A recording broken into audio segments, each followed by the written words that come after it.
And a very good morning and welcome to the Sunday, 3rd of November 2024, 8:41 a.m. and the first Sunday of the month of November. Mo kí gbogbo wa ní gbogbo ibi tí ohùn mi bá ti ń jáde sọ́dọ̀ yín ní gbogbo àgbáyé gẹ́gẹ́ bí ìkànnì wa tó dá dúró fún Yorùbá self-determination under the leadership of Professor Adebanji Akitoye. Mo kí wa pé a kú ọ̀sẹ̀ tuntun tí a fẹ́ wọnú ẹ̀. Orúkọ tèmi ni wọ́n pè ní Ọláyọmí Kóìkì tí gbogbo yẹn mọ̀ sí Koikimedia. Mo kí gbogbo wa pé ẹ káàbọ̀ sórí ìkànnì wa kí ẹ dẹ̀ bá wa pín ètò náà kó lè káàkiri. Awareness la ṣe ń ṣe láti lè sọ ìdí tí a ṣe fẹ́ dá dúró. Ìdí tí a dẹ̀ ṣe fẹ́ dá dúró ó pọ̀ lọ́pọ̀lọpọ̀ gẹ́gẹ́ bí gbogbo wa ti ṣe mọ̀ pé ìran Yorùbá ti exist for thousands of years kó tó di pé Britain colonize Nigeria, kó tó di pé Britain amalgamate Nigeria, kó tó di pé Britain interfere nínú independent Nigeria ní 1960, kó tó di pé Britain ò jáwọ́ kúrò nínú Nigeria títí di wákàtí tí a wà yìí. So gẹ́gẹ́ bí iṣẹ́ tí iléeṣẹ́ ìgbédání òun ni láti polongo fún ẹni tó fẹ́ gbọ́ àtẹni tó fẹ́ gbọ́ pé ìran Yorùbá àsìkò tó ká padà sórí ilẹ̀ wa. Kò síbi kankan tá à ń lọ. Ilẹ̀ Haúsá kọ́ là ń jà fún, ilẹ̀ Ìgbò kọ́ là ń jà fún, kò ń ṣe European countries ló ní ilẹ̀ Yorùbá, àwa la níbẹ̀. Àmọ́ tásìkò bá tó olúkálùkù á mọ ìgbésẹ̀ tó fẹ́ gbé. Let me also put this out. Kò sẹ́nì kankan tó lè máa wá bá wa lẹ́yìn pé àwọn ní problem ẹ dẹ̀ expect pé ká sort problem yìí out. Bí ẹ ṣe ní problem ni gbogbo ọmọ Yorùbá náà ní problem ní Nàìjíríà. Ẹni tó bá rí lè san ẹ jáde kẹ lọ ṣe tó yẹ kẹ ṣe fáwọn olóṣèlú yín. Ẹni tó bá lé kúrò nínú ilé tó bá ní another option, Koikimedia ń ṣe iléeṣẹ́ tó lè sanwó ilé fún yín. Ìdí tá a ṣe ń pariwo pé Nàìjíríà ó ti wà in a very critical stage. Many ọmọ Yorùbá máa jìyà ká tó débi tá à ń lọ nítorí pé ìjọba tẹ́ wà nínú ẹ̀ ìjọba tí kò láǹfààní kankan tó fi ṣe fún ọmọ Yorùbá.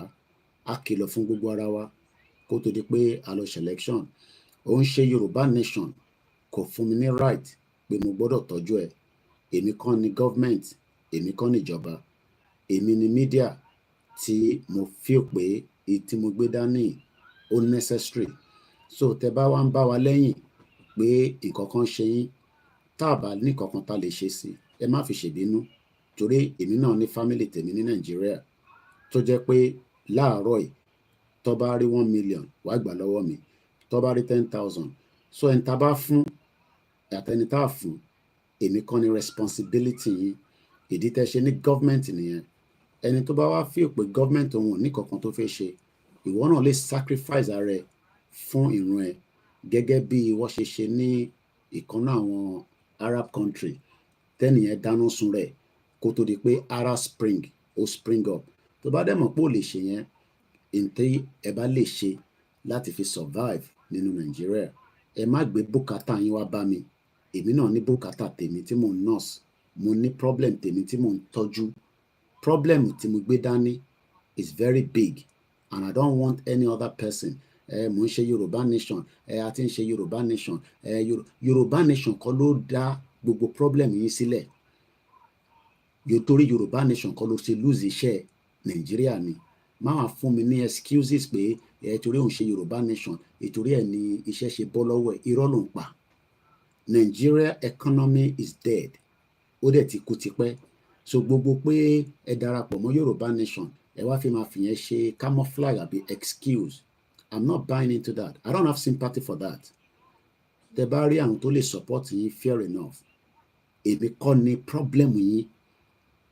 Mọ̀mísí mi rí problem lọ ṣe gbé mi náà kúrò ní Nàìjíríà ní 25 years ago. So pé à ń ṣe Yorùbá nation torí ẹ̀ ni mo ṣe lose ilé mi. Gbogbo yẹn àwáwí ni o. àwáwí ni gbogbo yẹn, ìyẹn ò jẹ mí bí a ní 2 years ago tá bẹ̀rẹ̀ sí ń bí owó tá à ń fún yín lọ́tún tá à ń fún yín lósì, kò sí yẹn mọ́. Gbogbo eléyìí tó kù fún wa nísìnyí pé gbogbo ẹni tí yà ń jẹ lọ́wọ́lọ́wọ́ nínú Nàìjíríà tó jọmọ Yorùbá, ẹni tó bá ń wẹ̀ láti ṣe fún olóṣèlú yín ni kó lọ ṣe. Èmi kọ́ ni máa sọ tó máa ṣe. Problem tiẹ̀ nìyẹn.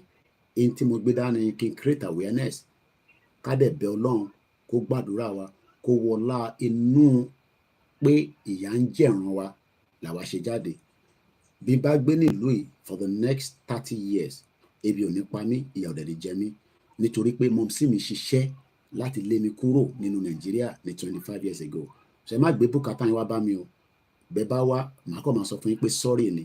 Tí sorry yẹn ò bá tẹ́ yín lọ́rùn, ẹni olóṣèlú ẹ lọ bá wọn. Gọ́ọ̀mẹ̀ntì Nàìjíríà fún àwọn ìjọba ní allocation ní every month láti fi ṣètọ́jú state kọ̀ọ̀kan. Àìtí ìgbà country, ní government.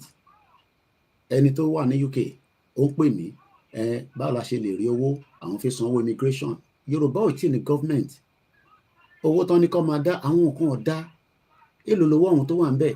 Tá bá ní kó fún wa ní estimate gbogbo tó wà nù tó ń dá nísìn, kò wọ 10 million naira. Ṣé inú 10 million naira yẹn la máa fún ẹni tó fẹ́ application pẹ̀lú home office? Ẹni tí mo bá sọ̀rọ̀ lánàá, ó ní di 10,000 pounds. Last year lòun àti ìyàwó ẹ̀ dé pẹ̀lú ọmọ 4. Mo sọ iye ọmọ yẹn fún yín lánàá. Ọmọ 4 lọ́jọ́ dé láti Nàìjíríà. Látara pé wá ṣe postgraduate, wọ́n ti há sílùú yìí nísìn. Àwọn sì bẹ́tà jù wọ́n lọ tó wà Nàìjíríà. Tí wọn náà bá lè rí ọ̀nà láti jápa ní kíákíá, torí pé ìyà máa jẹ yín gan ká tó débi tá à ń lọ. The longer tá bá ń pẹ́ sínú Nàìjíríà, the longer ni òṣì àti ìṣẹ́ ló máa mú yín. Kò ń ṣèpè. Torí pé gbogbo eléyìí la ṣe sọ pé ká prepare, ká jẹ́ kí pain yẹn kó ṣẹlẹ̀, ká lè move out. So ẹ má kó problem yín wá bá mi. Èmi kọ́ ni government Yorùbá nation. Àìtí níjọba, àìtí ní government, àìtí ní government. Kò dẹ̀ tí síbi tó sọ pé wọ́n ti declare Yorùbá nation pé ìjọba ń run. Tá bá ní government wa máa ní access sí resources ilẹ̀ yẹn láti fi ṣètọ́jú fún gbogbo wa. But since tá àìtí ní government, kò sí nǹkan kan tá lè ṣe ju pé ká bẹ Ọlọ́run. But Ọlọ́run ò ní sọ̀kalẹ̀ wá. Àwa ara wa náà la máa mọ̀ tá máa ṣe. Èmi ò lè máa jáde torí pé ẹ fẹ́ gbọ́ pé ká lọ jà ìyẹn kọ́. No. Ìwọ náà gbọ́dọ̀ mọ̀ tó fi ṣe. So àbọ̀rùn la ń sọ fún ọmọlúàbí tó bá dé náà kò dédé. Ẹni tó wà ní UK tó dé ní last year, ó ń wá 10,000 pounds nísìn láti fi renew ìwé. Bó ṣe rí nìyẹn. Torí pé lọ́kàn ara yín ẹ rò pé tẹ́ bá dé UK wà kọ́ rẹ̀ 10,000 pounds yẹn, òun ni salary ẹlòmíì ní ọdún kan. Àwọn dẹ̀ need ẹ̀ nísìn láti fi gbé application wọlé because wọ́n ti get stuck. Àná ni mo bẹ́ nìyẹn sọ̀rọ̀. But ìyàtọ̀ kan ni pé ibi báyìí, in tó máa ṣe mo ti sọ fún, kò ń ṣe tí máa sọ lórí social media. Ẹni tó bá ti wọlé, ó sì sàn ju ẹni tó ì tí wọlé lọ. Tí wọn náà bá ráyè rápálá wọlé, in tó máa ṣe máa sọ fún ẹ. But mo ní sọ yẹn. Má wàá bá mi pé mo fẹ́ wá sí UK. Problem tiẹ̀ nìyẹn. Ọ̀nà tó bá fẹ́ fi wá sí UK ni kó wá bó ṣe fẹ́ wá. I am not a visa agent. Mo kì í ṣe agent. Mo dẹ̀ ń ṣe motivational talker yín. Èmi fẹ́ break up Nigeria ni. Òun nìfẹ́ tó wà lọ́kàn mi bá ṣe máa break ẹ̀. Ogun la máa jà ni, a máa gbà báyìí peace ni. I don't care. So tẹ́ ẹ bá ti lè accept yẹn pé kí gbogbo akájọ fọwọ́ ṣe, Ìgbòho ní kọ́kọ́ ló máa ṣe. Gbogbo alájọ máa support Ìgbòho. Nígbà tí wọ́n tó sọ fẹ́ nílò mí pé Yorùbá nation wà. So bó ṣe jẹ́ nìyẹn o. Mo kí gbogbo alẹ́ nǹkan sí. Happy first Sunday of the month. Yeah, White Lion. Ẹ kú iṣẹ́ takuntakun. Ẹ kú iṣẹ́. Ọlọ́run yóò fi borí ìṣiṣẹ́ náà. Ẹni ṣe lásán. Àtẹ̀yìn àti bàbá wa àgbà. Adébánjí Akíntóyè. Bàbá dáadáa bẹ́ẹ̀ ṣe máa ń sọ bàbá rere. Bàbá onínúure. Bàbá oníwà rere. Ọlọ́gbọ́n jùlọ. bàbá wa májàsọ́lá Adéyẹmọ Sunday Igboho Adéyẹmọ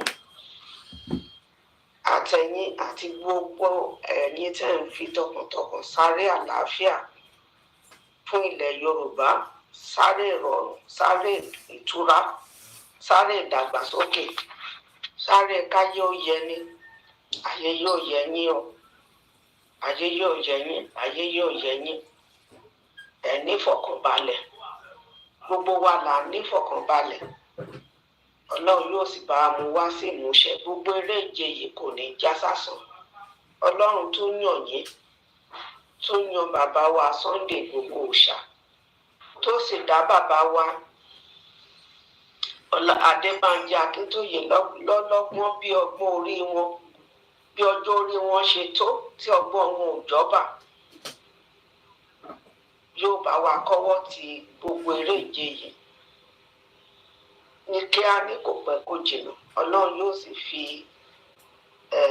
oore ọ̀fẹ́ ìsinmi nínú àlàáfíà, nínú ìdùnnú yóò fi fún gbogbo wa o. Èmi náà rí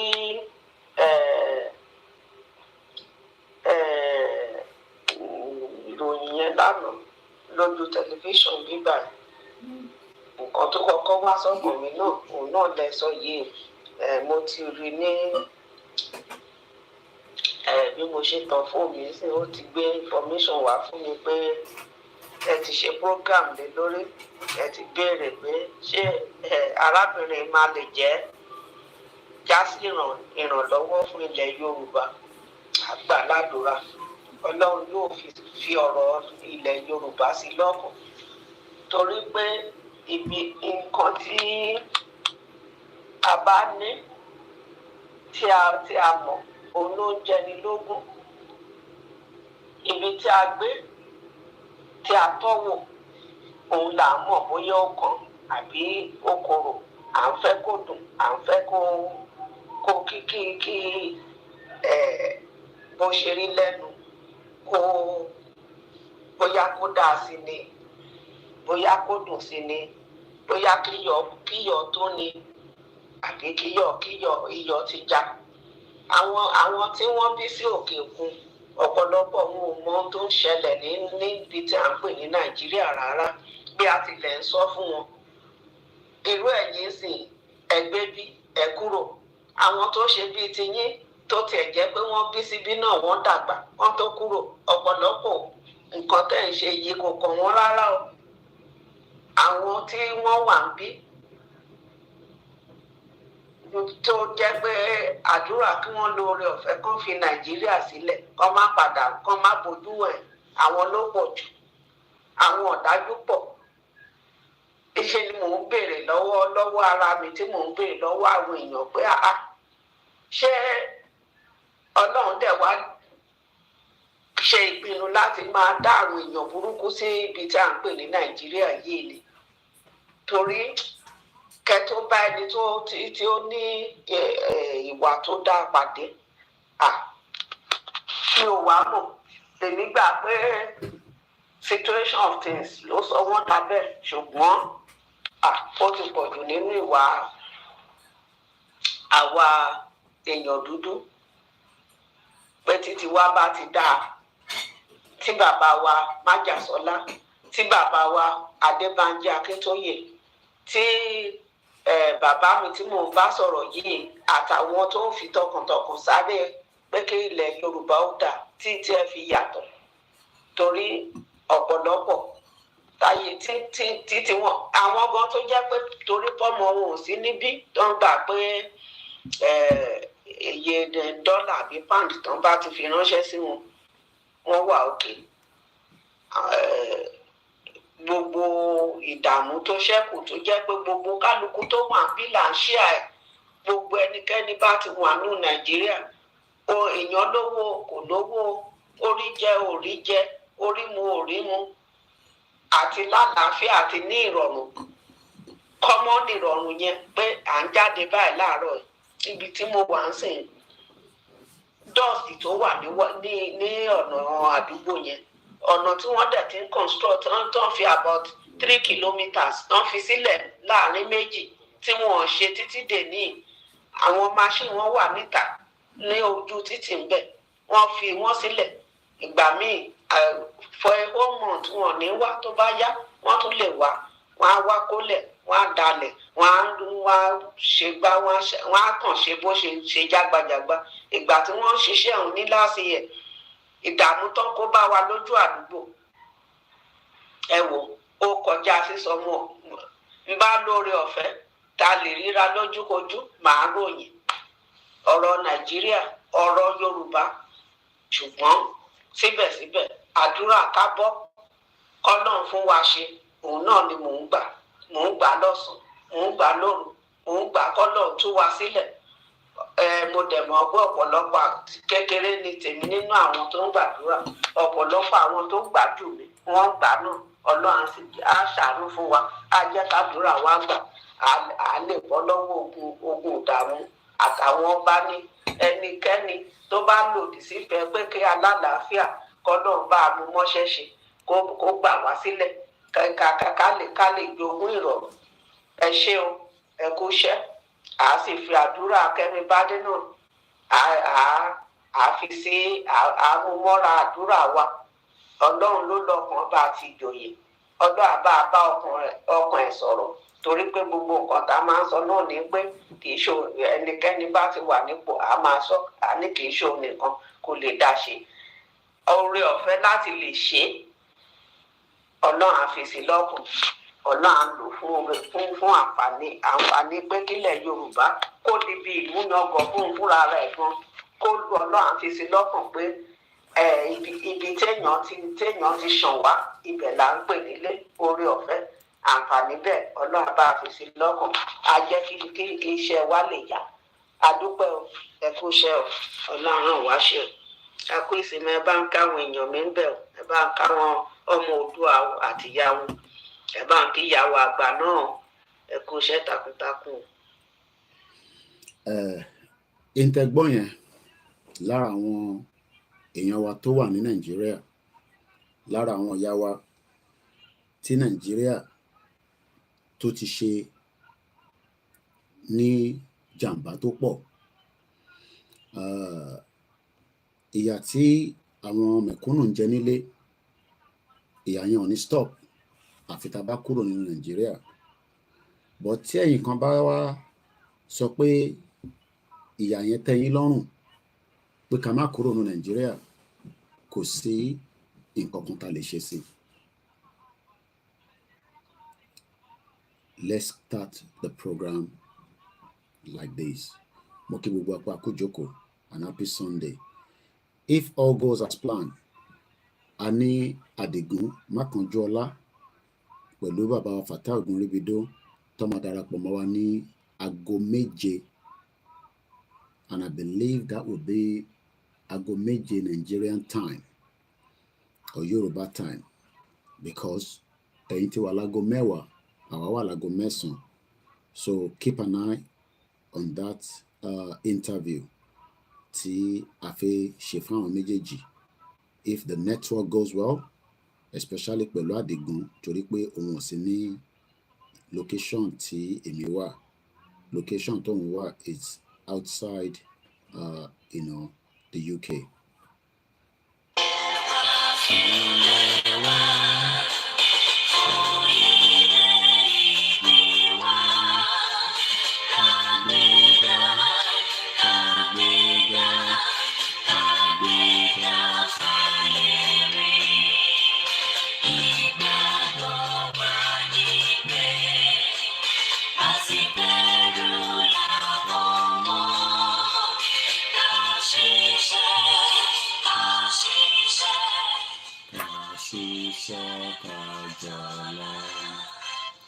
Ìṣọ̀kan àtòmìnira ní kẹjẹ́ ká máa lépa tẹ̀síwájú fọ̀pọ̀ ire àtòhun tó dára. Ọmọ Oòduà dìde lọ sí ipò ẹ̀tọ́ rẹ. ìwọ ni ìmọ́lẹ̀ ògo adúláwọ̀. Ìwọ ni ìmọ́lẹ̀ ògo adúláwọ̀. Mo kí wa pé happy Sunday and welcome to the transmission. Kò sí nǹkan méjì tá à ń ṣe ní orí ìkànnì yìí ju ìpolongo àti ìkéde Yorùbá Nation fún gbogbo ọmọ Yorùbá, àti tí ó fẹ́ àti tí ó fẹ́. Bóhùn yìí kẹ́ sọ pé ẹ fẹ́, bóhùn yìí kẹ́ sọ pé ẹ fẹ́, àmọ́ àwa ò ní jókòó ká lajú wa sílẹ̀ pẹ̀lú gbogbo knowledge àti information tá ti gain láti ọdún mẹ́rin tó yé wa pé ilẹ̀ Yorùbá ó níṣẹ́ tó lè ṣe, àmọ́ Nàìjíríà tá wà nínú ẹ̀ ó ń impact the progress of the Yoruba people, and that means pé àwa kan ò ní gbà ká jókòó kí tàlùbọ̀ kókó wọnú in tí ó jẹ́ kó jáde.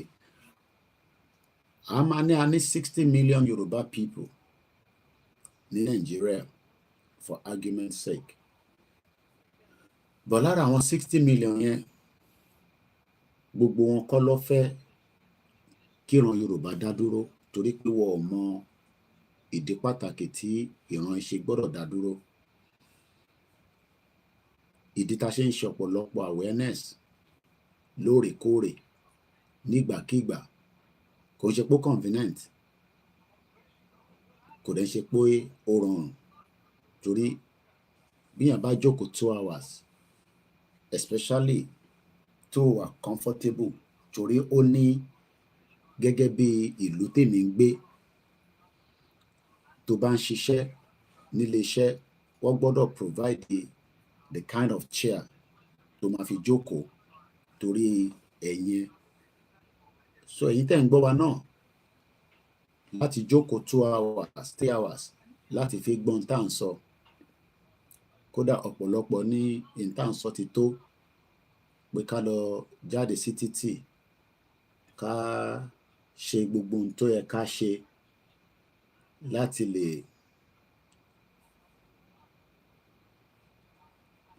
lè jẹ́ kí ìran yìí bọ́ nínú ibi tó kó sí tó ń pè ní Nàìjíríà. Àmọ́ gbogbo wa mọ̀ dájú pé kò sí nǹkan kan tó máa come easy, torí pé nígbà tó ń manufacture Nàìjíríà, àwọn tó manufacture wọ́n ṣe pé kó wà difficult láti lè break, but yàtọ̀ sí pé wọ́n ṣe pé kó wà difficult, wọ́n tún wá ṣe pé kó wà ungovernable àti unsuitable àti gbogbo tí a mọ̀ gẹ́gẹ́ bí àǹfààní fún aráàlú. Ọ̀rọ̀ Nàìjíríà tá à ń polongo pé kò ṣiṣẹ́ fáráàlú, kò ń ṣe Yorùbá nìkan ni kò ṣiṣẹ́ fún, kò ṣiṣẹ́ fún ọ̀pọ̀lọpọ̀ àwọn ẹ̀yà tó kù náà. Ó wá kù sí ẹ̀yà kọ̀ọ̀kan lọ́wọ́ láti gbé ìgbésẹ̀ láti lè ṣe kó rọrùn, láti lè gbé ìgbésẹ̀ pé n tí a fi ń sọ pé ilẹ̀ Yorùbá ó wà nínú ewu, ò ní pé kí gbogbo wa tá jẹ́ 60 million yẹn ká dìde together. But níbi tí message wa tí kò circulate, tí kò dé ibi tó yẹ kó dé dáadáa, àwọn ò láǹfààní pé kí rédíò kan dún lórí FM nínú Nàìjíríà, torí pé àwọn ìjọba Nàìjíríà ò fàyè gbà. Àwọn ò láǹfààní láti lè kọ́ pagìrì jáde. Lóòótọ́ ẹ̀tọ́ wa ni, àmọ́ gbogbo wa náà la rí ewu tó ń bẹ níbẹ̀. Ọ̀pọ̀lọpọ̀ ọmọ Yorùbá tó nífẹ̀ẹ́ sí Yorùbá nation, àwọn olóṣèlú ti kó àwọn èèyàn síta láti bí ọdún 4 sẹ́yìn láti intimidate wọn. Mo ń try láti wá ìtàn pè ní intimidation ní Yorùbá, láti dákun pé tó bá mọ̀ pé ẹ̀yin náà ń ṣe Yorùbá nation, àwọn kan máa búlì yín. Àwọn tó ń búlì wa náà, àwọn tó ń takò tó lóṣèlú ń lò yẹn, ọmọ Yorùbá ni wọ́n. Àmọ́ kí ló lè fà á kí ọmọ Yorùbá kan máa takò ọmọ Yorùbá kejì látara pé à ń béèrè fún ẹ̀tọ́, a dẹ̀ ń béèrè fún ìrọ̀rùn fún èmi àti àwọn tó ń takò wáyé. A wá rí i pé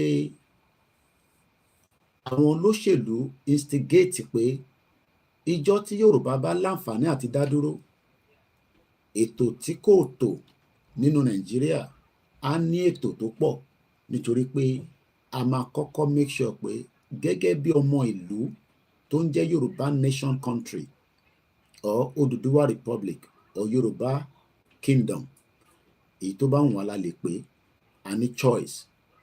À ń pè ní Yorùbá nation nísìn, a lè decide pé gbogbo wa pé Yorùbá republic la fi pè or Yorùbá kingdom, but the fact ta kọ́kọ́ láti mọ̀ ni pé ká gbéra kúrò nínú that entrapped location, ká padà sí inú territory tiwa nìkan, ká wá govern territory yẹn kó lè ṣiṣẹ́ fún èmi àti wọ.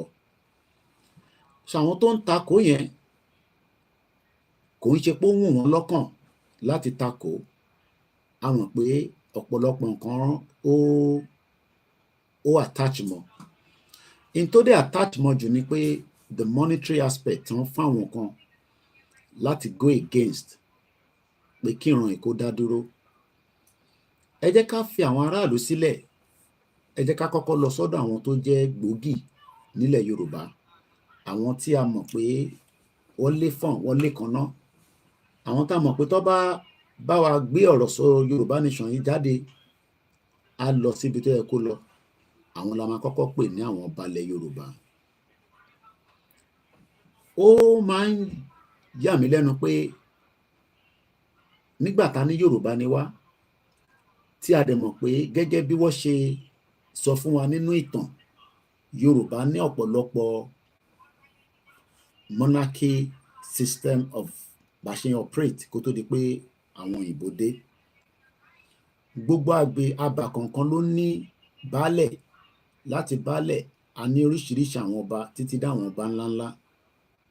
Bọ̀ kí ni àwọn ọba yẹn ń rí tí wọ́n fi ń tako Yorùbá kó dá dúró gẹ́gẹ́ bí orílẹ̀-èdè as against pé ká ṣèjọ wà nínú Nàìjíríà pẹ̀lú àwọn ẹ̀yà tó kù?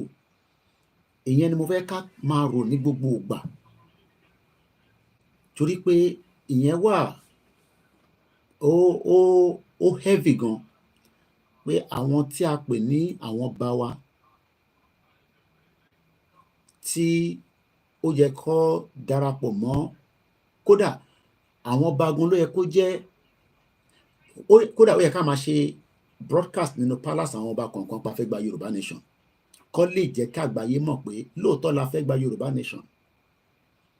Ó yẹ kí ọba kọ̀ọ̀kan fi àyè sílẹ̀ fún wa sínú palace, pé ká mú mídíà kọ̀ọ̀kan wá, kó wá máa polongo, ká dẹ̀ máa interview wọn lóòrèkóòrè, kí gbogbo àgbáyé lè gbọ́ látẹnu wọn pé àwọn ọba wa náà fẹ́ Yorùbá nation. A wá rí i pé ṣe làwọn ọba gangan tó jẹ́ kó sọ̀rọ̀ káwa aráàlú tẹ̀lé wọn, ṣe ni wọ́n dákẹ́. Ìyẹn wá ń jẹ́ bí kàyéfì fún ọ̀pọ̀lọpọ̀ àwa kọ̀ọ̀kan báyìí pé kí ló lè fà á, kí ló lè dé, kí ló lè ṣẹlẹ̀ tí ọba ilẹ̀ Yorùbá ń sá fún kí ìran ẹ̀ kó dá dúró. kí ló lè mú kí ọba fìsẹ́yìn nígbà tí àwọn ọmọ kátẹ̀ sọ pé kò ń ṣe gbogbo Yorùbá ló fẹ́ lóòótọ́, àwọn kan sì fẹ́ pé ká wà ní Nàìjíríà, but the fact that pé àwọn bá mọ important pé kí Yorùbá dá wà, ṣe mọ̀ pé tó bá yẹ pé àdáwà rèé, àwa ní a fẹ́ dá wà, á dàbí wà tá pé a fẹ́ force ara wa lọ ṣe tá a ṣe rí. A gbọ́, a kà á, ẹ̀rí wà pé Yorùbá ti wà ní ibì kan rí gẹ́gẹ́ bí ìjọba lágbára àgbáyé. Àmọ́ lénìí nísìn, ẹ̀yà Yorùbá ọ̀hún ó wá ń struggle láti jẹ́ kí ó wà recognized in the midst of countries ní àgbáyé. So question yẹn ó need a lot of pé ká dive into it, ká analyze ẹ̀, ká research ẹ̀. Pé kí ló lè fà á tí ọba ń tako Yorùbá pé kó dá dúró nígbà tá a mọ̀ pé ẹ̀yà kan tó wà tó dá dúró náà ní wá. Àwọn òyìnbó tí a mọ̀ sí Britain, àwọn ni wọ́n dáwọ́rú, àwọn ni wọ́n change the strategic position Yorùbá lénìí. Bí a fẹ́ bí a kọ̀, Elédùmarè ò ní dáríjì Britain àfi tí Yorùbá bá dá dúró. Kò sí ọ̀nà kan tó lè ṣe, kò sí ìwà tó lè wù tí Yorùbá ò bá dá dúró, ìṣẹ̀dá wa ò ní dáríjì wọn. Kò sí gbogbo tó lè gbé láti fẹ́ fi jẹ́ the shining of the global world, kò ní rí bẹ́ẹ̀. Nítorí pé àwọn gbé ẹ̀yà tí kò ń ṣe ẹ̀yà tiwa, wọ́n gbé wọn lé wa lórí. Wọ́n wá ń jẹ́ kí àwọn ẹ̀yà yẹn cooperate ilẹ̀ wa on our behalf. Ìyẹn wá wò pé ó jẹ́ káwọn ọba aládé, àwọn ọba ilẹ̀ Yorùbá, ó jẹ́ káwọn wá tako in tí àwọn British ṣe. Ọ̀pọ̀lọpọ̀ gbà, at least èmi mọ̀, bí ẹ̀ẹ̀mejì, if I'm right, ni Ọọ̀ni ti wá sí UK rí. Mo wá mọ̀ bóyá wọ́n láǹfààní àti rí Queen nígbà tó wá yẹn. I don't know because I can't remember if bóyá wọ́n rí àbí wọ́n rí. But ẹ jẹ́ ká béèrè lọ́wọ́ bàbá wa Ọ̀jájá Kábíyèsí pé kí ló lè fà á tí ìran tí wọ́n ń ṣe agbátọ ẹ̀ as one of the monarch in Yorùbá land àtàwọn tó kù, kí ló lè fà á táwọn jẹ́ bí obstacle fún pé kí ìran yìí kó dá dúró? Ṣé Elédùmarè sọ fún wọn pé àsìkò ìtí tó ni wọ́n ṣe fi bá wa gbé ọ̀rọ̀ Yorùbá nation as the because Ọọ̀ni wà lára àwọn ọba ilẹ̀ Yorùbá tó jẹ́ kó gbé ohùn Yorùbá nation sókè, káwa kọ̀ tẹ̀lé wọn lẹ́yìn. Eléyìí tí bàbá Akíntóyè ń ṣe, iṣẹ́ Ọọ̀ni ni, iṣẹ́ Kábíyèsí ni bàbá Akíntóyè ń ṣe yìí. So òun fèmí ní concern tí bá sùn, tí bá ń lọ sùn pé kí ló lè fà á tí Kábíyèsí wà tí wọ́n fẹ́ wà in alliance pẹ̀lú àwa? Kí ló dé tí Kábíyèsí fẹ́ wà in alliance against wa? Because ọ̀rọ̀ Kábíyèsí ń ṣe lábẹ́lẹ̀ ó kọjá ní tí a máa sọ pé Ọọ̀ni ń bá wa ṣe Yorùbá nation lábẹ́lẹ̀ as a strong ọba nílẹ̀ Yorùbá. Ṣé ẹ̀rù ń bá Ọọ̀ni ni? Àbí nǹkan míì wà tí kò hàn sáwa gẹ́gẹ́ bí from the spiritual realm? I am not talking about the face. You okay? What do you want? You're hungry? Is there something? Ǹjẹ́ kankan wà tí Ọọ̀ni mọ̀ because wọn ò ní lọ sínú spiritual journey tó bá ń ṣe àwọn ọlọ́jọ́ festival ṣe mọ̀ pé òun ní máa lọ ìrìn àjò tó dẹ̀ rìn yẹn àwọn nìkan ló mọ nǹkan bá pàdé lọ́hùn. Ìtí mo wá fi understand ni pé ṣé message tí wọ́n fún ọ ni pé Yorùbá ò tíì ripe enough láti dá dúró. Ṣé mọ̀ pé tó bá sọ fún wa nísìn pé ẹ̀yin ọmọ tẹ́ ń pariwo Yorùbá nation yìí kò tíì tó àsìkò, àmọ́ ẹ̀rí tí mo mú wá leléyìí o látọ̀dọ̀ àwọn bàbá ńlá wa. Ṣé mọ̀ pé a lè máa wò pé evidence wà from the spiritual realm because gbogbo nǹkan tó ń ṣẹlẹ̀ láyé yìí on the spiritual level ni o, is not the physical tá a kàn ríra wa báyìí. Pé Yorùbá wà níbi tó wà lénìí ó ní ṣe pẹ̀lú spiritual part of it. But àwọn tí wọn kì í ṣe Ọ̀ọ̀ni, àwọn tí wọn ò lè fẹ́ put one together, but àwọn náà ní the spiritual side tó fi ń bá Ọlọ́run tí wọ́n sọ̀rọ̀, be it Christian or Muslim. Àwọn wa náà wọ́n rí messages from the spiritual level or the spiritual realm. Let me use the spiritual realm. Ìyẹn wà much more, understandable. Àwọn sọ fún wa pé àwọn rí nǹkankan from the spiritual realm tí physical eyes ò lè rí, because physical eyes ó yàtọ̀ sí spiritual eyes. Púpọ̀ nu wa báyìí kọ̀ lajú ni, a rí nǹkankan. And I'm not joking. A kọ̀ lajú báyìí ni, a rí nothing. Àwọn kan wọ́n ní ojú, àmọ́ ojú yẹn ó ju ojú lọ. So in tí mo fẹ́ try láti establish òun ni pé in tó lè mú àwọn Christian pé wọ́n rí àsíá pé wọ́n rí ìpayà Nàìjíríà yìí ìkọ̀kan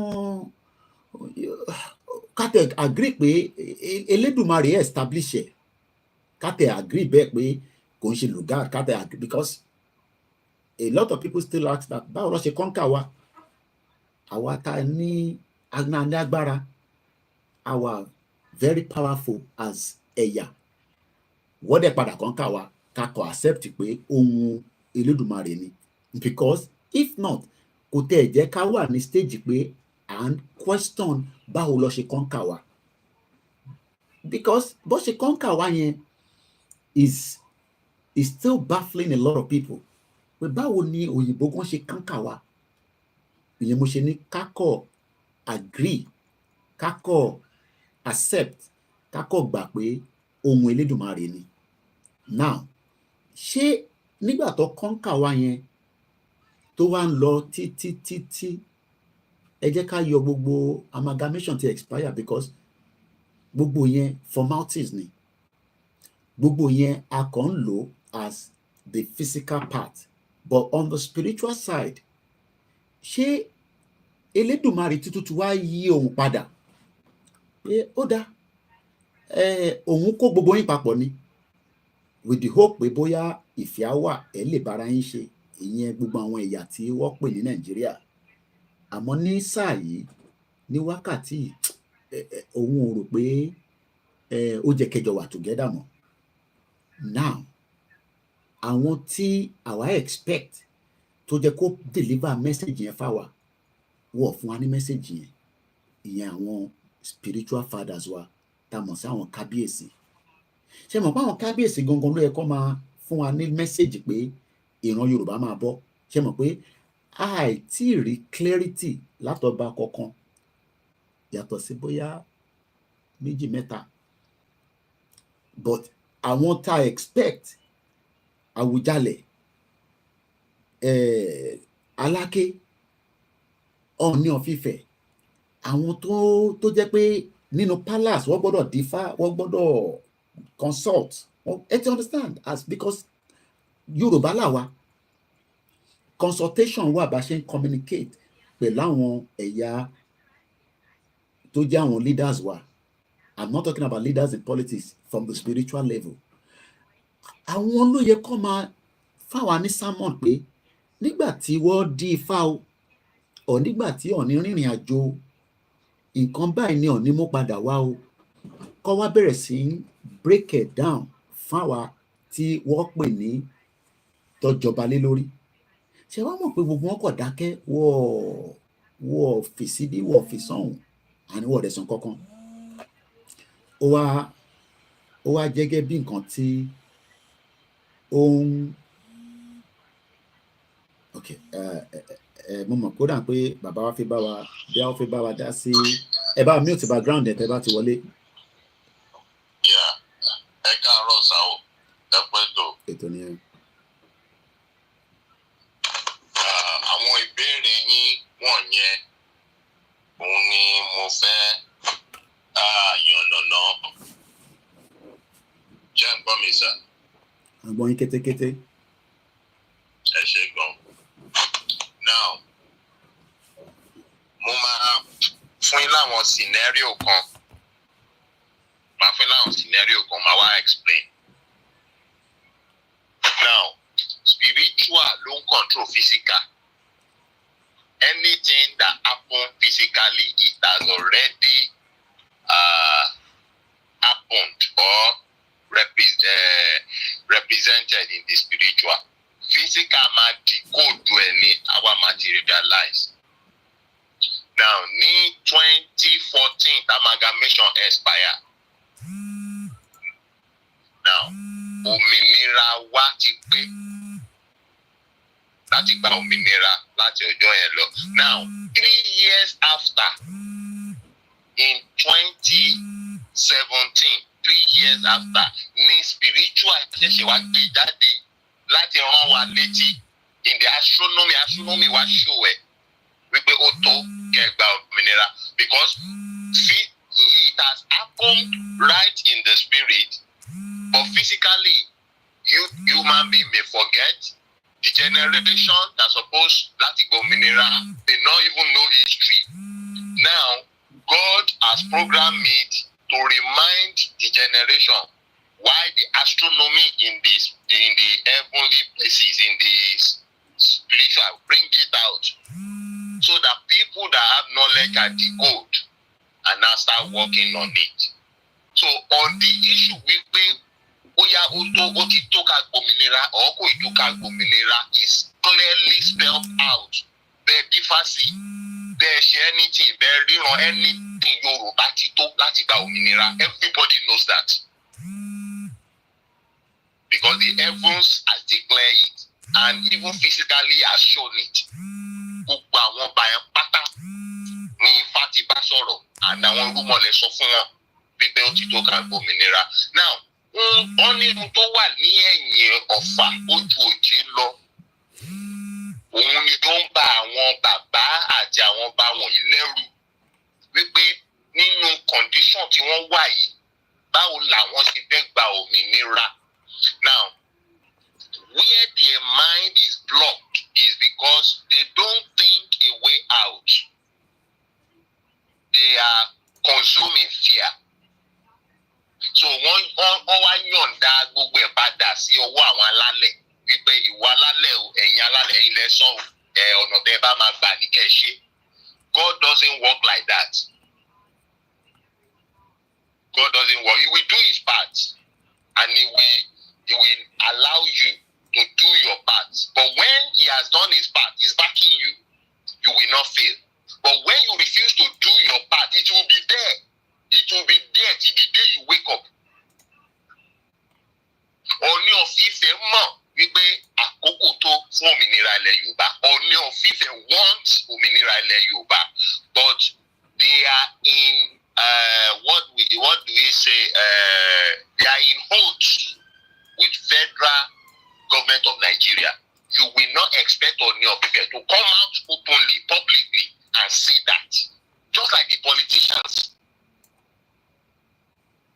But what is playing out again is that the politicians who is interested in looting Nigeria wọ́n ti wọ àárín àwọn lọ́balọ́ba wọ̀nyí, àwọn lọ́balọ́ba ilẹ̀ Yorùbá, they are not in one accord. Àwọn kan gbọ́ràn sọ́ọ̀ ní lẹ́nu, àwọn kan gbọ́ràn sọ́ọ̀ ní lẹ́nu. Àwọn tó tún jẹ́ àgbààgbà míì wò pé ọmọdé ni ẹni tó wà nípò àgbà Ọọ̀ni, àwọn ò lè máa lọ wárí fún. It's not because wípé ó ṣẹ̀wọ̀n or wọn like it. Because àwọn ti dàgbà. So the pride. So tábà wo ilẹ̀ Yorùbá, àwọn kan tún wà tó jẹ́ wípé irú Rashidi Ìwó yẹn sìn politician ni. Gbogbo kàtìkàtì tó ń sọ in the name of his Muslim and kìíní wọ̀nyẹn, àwáwí ni gbogbo yẹn, ó fi ń gbowó lọ́wọ́ àwọn Ìlọrin Islamic emir kìíní ni wọ́n sponsor ẹ̀, owó lòun bá di. So a ní àwọn ọba míì bẹ́ẹ̀ yẹn tó wà ní orí ìtẹ́ àwọn ilẹ̀ Yorùbá bẹ́ẹ̀. And one thing about àwọn ọba ilẹ̀ Yorùbá, people don't understand wípé Ọọ̀ni doesn't have that authority over the whole land of ilẹ̀ Yorùbá. Tàbí Aláàfin of Ọ̀yọ́ does not have that authority over the whole land of ilẹ̀ Yorùbá. Every king has autonomy over his own land. Yorùbá party democracy right from far years ago. Ọba tó jọba ó jọba, òun ló ní control lórí territory ẹ̀. But tẹ́lẹ̀tẹ́lẹ̀ wọ́n ní that association that bring all of them together and constitute them under one Ilé Ifẹ̀, wípé ibẹ̀ ni gbogbo àti ṣẹ̀ wá. And they agree on decisions and Ọọ̀ni of Ifẹ̀ approve it, and they will go to their different domain and greenfield it. But nísìnyí politics ti ń wọ́n ti ń gé jurisdiction Ọọ̀ni kù sí àwọn area ọba kan. Àwọn ọba míì tún ti ń control àwọn ìletò ọba míì lábẹ́ wọn. Bírú Alákẹ́sìn, òun control àwọn ọba kan ní Yewa, òun control àwọn ọba kan ní ìlú Àwórì Àǹkó. Tó bá dákọ̀ Ọọ̀ni of Ifẹ̀ bí ẹni da omi sẹ́yìn etí ẹ̀ ni. Irú bàbá for example, you'll be surprised wípé ọba tó wà ní Rẹ́mọ, that is Àkárìgbò Rẹ́mọ, that's supposed to be in one accord with Ọba Ìjẹ̀bú, that is Àwùjalẹ̀ Ìjẹ̀bú. It's not so. They are in different caucus because of rivalry of seniority. Àkárìgbò oníwọ̀n ò lè lọ submit sábẹ́ Àwùjalẹ̀. So òun tún wá ní caucus àwọn ìletò ọba míì on their own. Gbogbo wọn dá gúrùpù lọ́balọ́ba sílẹ̀ tó yẹ kí gbogbo wọn wà ní abẹ́ ìṣọ̀kan lábẹ́ Ọọ̀ni. And the problem started from Ọ̀yọ́ when Aláàfin Ọ̀yọ́ separate himself too. Wípé òun ò lè máa lọ subject sábẹ́ Ọọ̀ni àfi táwọn méjèèjì bá kàn lè pera wọn. So ibi táwọn politics ti wà àárín lọ́balọ́ba wà nìyẹn. It is our responsibility to unify that, to break all those political and unify them. Tó bá pè ìpàdé lọ́balọ́ba nísìnyí, àwọn ọba kan ò ní lọ. Tó bá jọ Ọọ̀ni ló pè ìpàdé yẹn. Tí Àwùjalẹ̀ bá pè ìpàdé lọ́balọ́ba, kò ṣe gbogbo ọba ilẹ̀ Yorùbá ló máa lọ. Àwọn caucus tiẹ̀ ló máa wá. So that is how they have started splitting, but Ọọ̀ni of Ifẹ̀ still have the largest territory control, like Warri o, Ìbìní o, Oǹdó, gbogbo Oǹdó, àtàwọn Ọ̀ṣun, gbogbo àwọn tóbìnrin bá pè Èkìtì o, gbogbo wọn máa lọ, máa dá Ọọ̀ni lóhùn. But when you are talking about Ọ̀yọ́ state, Ògùn state, Èkó, Lagos and Co, wọ́n ti pínra wọn sí ẹlẹ́yẹ, wọ́n ṣe tiwọn. So these are the reality and truth of what is on ground. It is our responsibility to unite them. To unite them. And I know that Ọọ̀ni of Ifẹ̀ is a very intelligent person. And he kò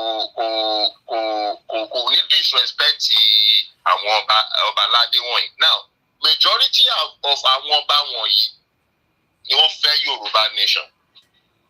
Now, ohun tí olórí gúrùpù wọn yẹn bá sọ fún àwọn tó wà lábẹ́ kákọ̀sí wọn náà máa follow. For example, àwọn tó jẹ́ Èkó àti Ògùn State like that. Nígbà tí Tinubu sọ ó ti ṣe meeting pẹ̀lú gbogbo wọn pé kàn ṣèpá Yorùbá nation ti sẹ́gbẹ̀ẹ́ pé kàn support òun kò di president. Tó bá di president, òun á ṣèlú dáadáa fún wọn.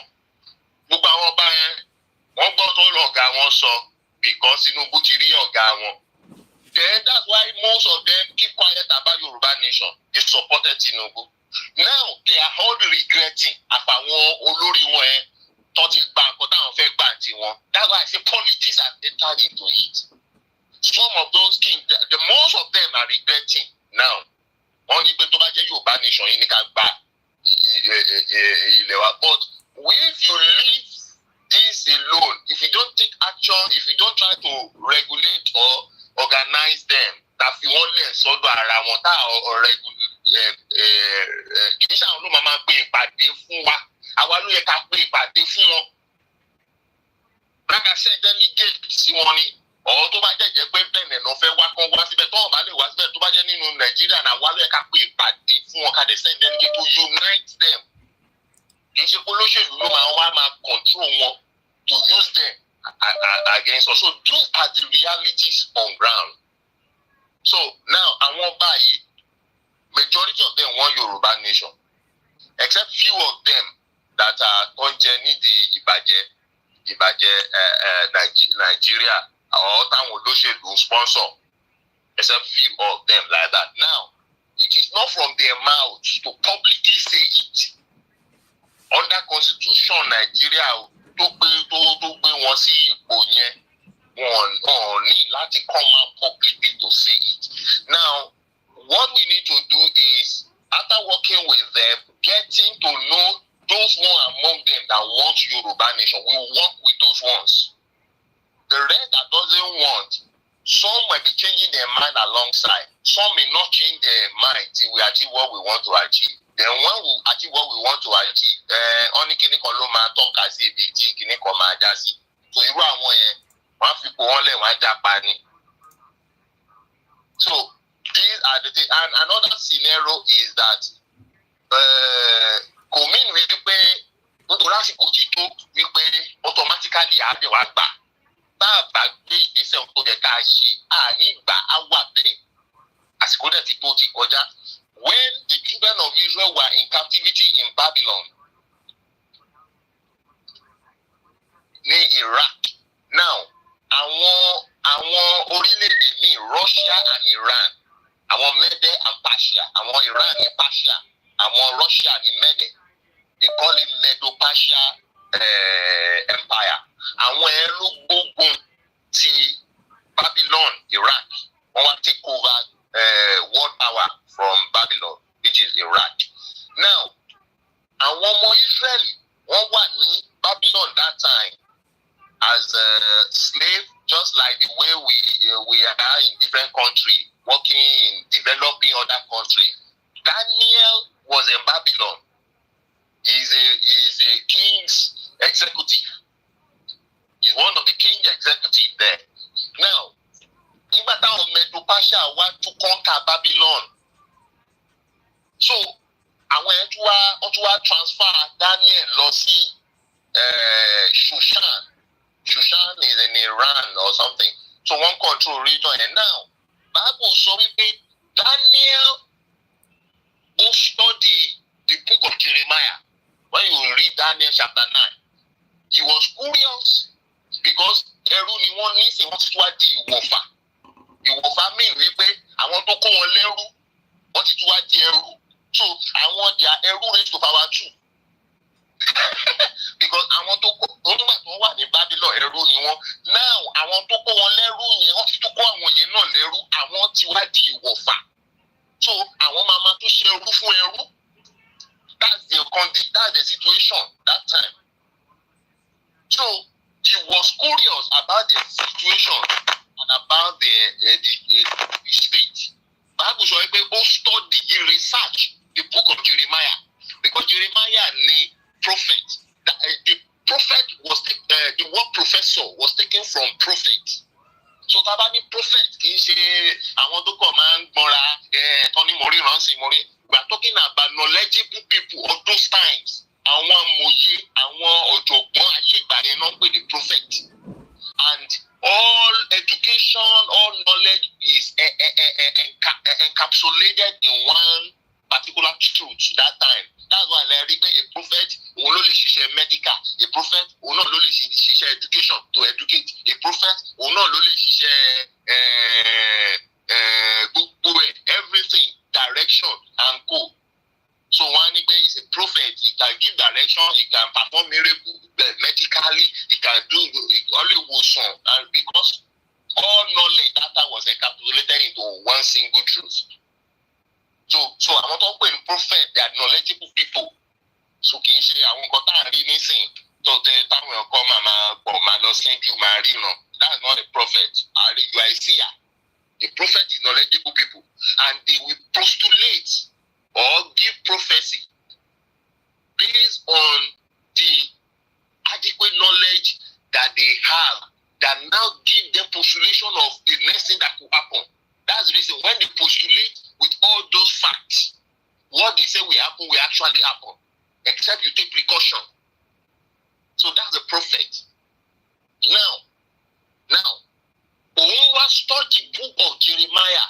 Nítorí Jeremiah ni ó jẹ́ prophet nígbà tí wọ́n wá ní Babylon wá ń kó wọn lẹ́rú.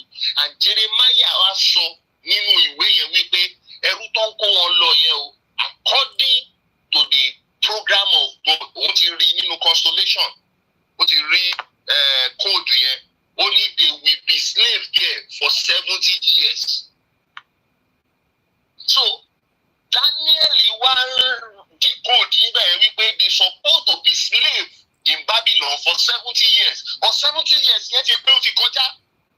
So God has been waiting for them to rise up and activate immediately after that 70 years. But wọ́n mọ̀ kankan, wọ́n ò gbé ìgbésẹ̀, àwọn ṣayé wọn lọ ní Babylon. Many of them have become Babylonian. Àwọn Iran lẹ́yìn, there is a tribe in Iran tó pè ní Sumerians. Àwọn Sumerians yẹn, àwọn Jew tó ń kó lọ sẹ́rú ní Iran ní Babylon, àwọn ló ń pè ní Sumerians yẹn tí wọn ò padà mọ́ tó ti di ará Iraq. Àwọn ló ń pè ní Sumerians. So àwọn tí ń ṣayé wọn náà, wọ́n ti ń bímọ, wọ́n ti fẹ́ wọn náà, wọ́n ti dàpọ̀, wọ́n ti gbàgbé ilẹ̀ wọn Jerusalem. So wọ́n ti dàpọ̀ lọ́hùn.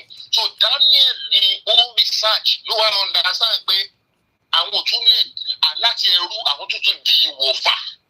Something is wrong. Ṣé bí ìran wọn ṣe máa parẹ́ nìyẹn ni? He researched. Then he knew that he's supposed to be there for 70 years. Then he began to fast and pray. That was when God sent a man to him. The man look at Daniel chapter 9. Only a man. Nígbà tó rí man yẹn tán ló wá ti kó gbé ìjẹ Gabriel.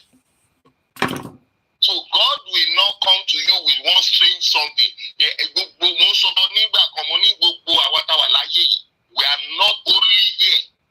Ọ̀pọ̀lọpọ̀ àwọn èèyàn ló ń rí tó rò pé èèyàn ni wọ́n, they are not ordinary people. We are all here, messengers, àwọn irú wọn lè rìn pẹ̀lú wa. Wọ́n rìn káàkiri, they are here with an assignment. But òun ó rí níbẹ̀ pé God send him a man. But at the end, ó dìgbò pé the man is not an ordinary human being. Maybe the man exposed himself to him. Wípé this is who I am. So he was able to write it down. Wípé the man is Angel Gabriel. So the man is the one who sat him down and gave him all the plans. He wrote down all the plans, wrote down the year, and calculate the year for him in the book of Daniel chapter 9. Títí di ìgbà tí olùgbàlà wọn máa fi wà around, which is the time of Jesus Christ. Ó calculate it. Ó dẹ̀ sọ pé the olùgbàlà will be killed. Ó kọ síbẹ̀. So Daniel was confused pé kí ló tún máa ń ṣẹlẹ̀? Àwọn tún máa lọ sánọ́dá ẹrú míì. Kó tó di pé Ọlọ́run máa bójú àánú wò wọ́n. They will now be restored. That's how they were restored back now. Over many years. So the plan has always been on ground to know the future. When you research, when you desire freedom and want it, but kì í ṣe wípé títà mi yẹn gangan bá wá ti tó wípé automatically á kàn ṣẹlẹ̀ tẹ́ ẹ̀ bá díje sí ẹ máa wà bẹ́ẹ̀ ṣe wà.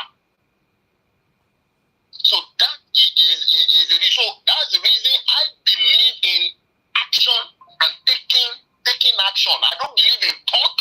I don't believe in all this noise. I believe in research and take action. What is necessary? So we are researching here. We are seeing problem, providing solution to it. The one we give permission to execute immediately, we execute it. It doesn't matter any foolish man who is saying, they say now, you don't know anything. You cannot see beyond the door of your house. You're talking with somebody far advanced. So I don't look at that. At the end of everything, you see all these stupid people talking all this nonsense, they will come back and I'll be appreciating it. So why should I base my life on their judgment? So that is the way we should think and go. Chief Igbo took the letter to Great Britain office. And when they contact the letter useless. Letter, do you know the content of the letter? So you don't need to respond. You don't need to talk things. I want to the effect of the letter is working now. Badenoch is the head. Badenoch has been struggling for that post for long. Long by saying. Now you don't know what is playing out. Badenoch is there. Badenoch is entitled to be prime minister once this one is gone. Just like Esther, during the time that they were in slavery, the Esther was able to talk to the husband, who is the king, to let his people be free.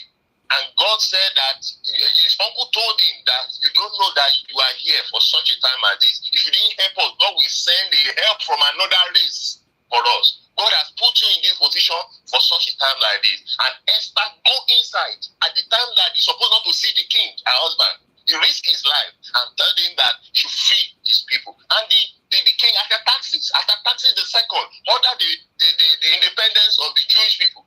And that's how they returned back. So what Daniel has seen and he wrote down, and Daniel began to tell his people, became prominent among the people, and it was activated at the time of Esther, and they went back. We will not go so back to my soul, but say awareness and campaign. I say what you da. Go so back no.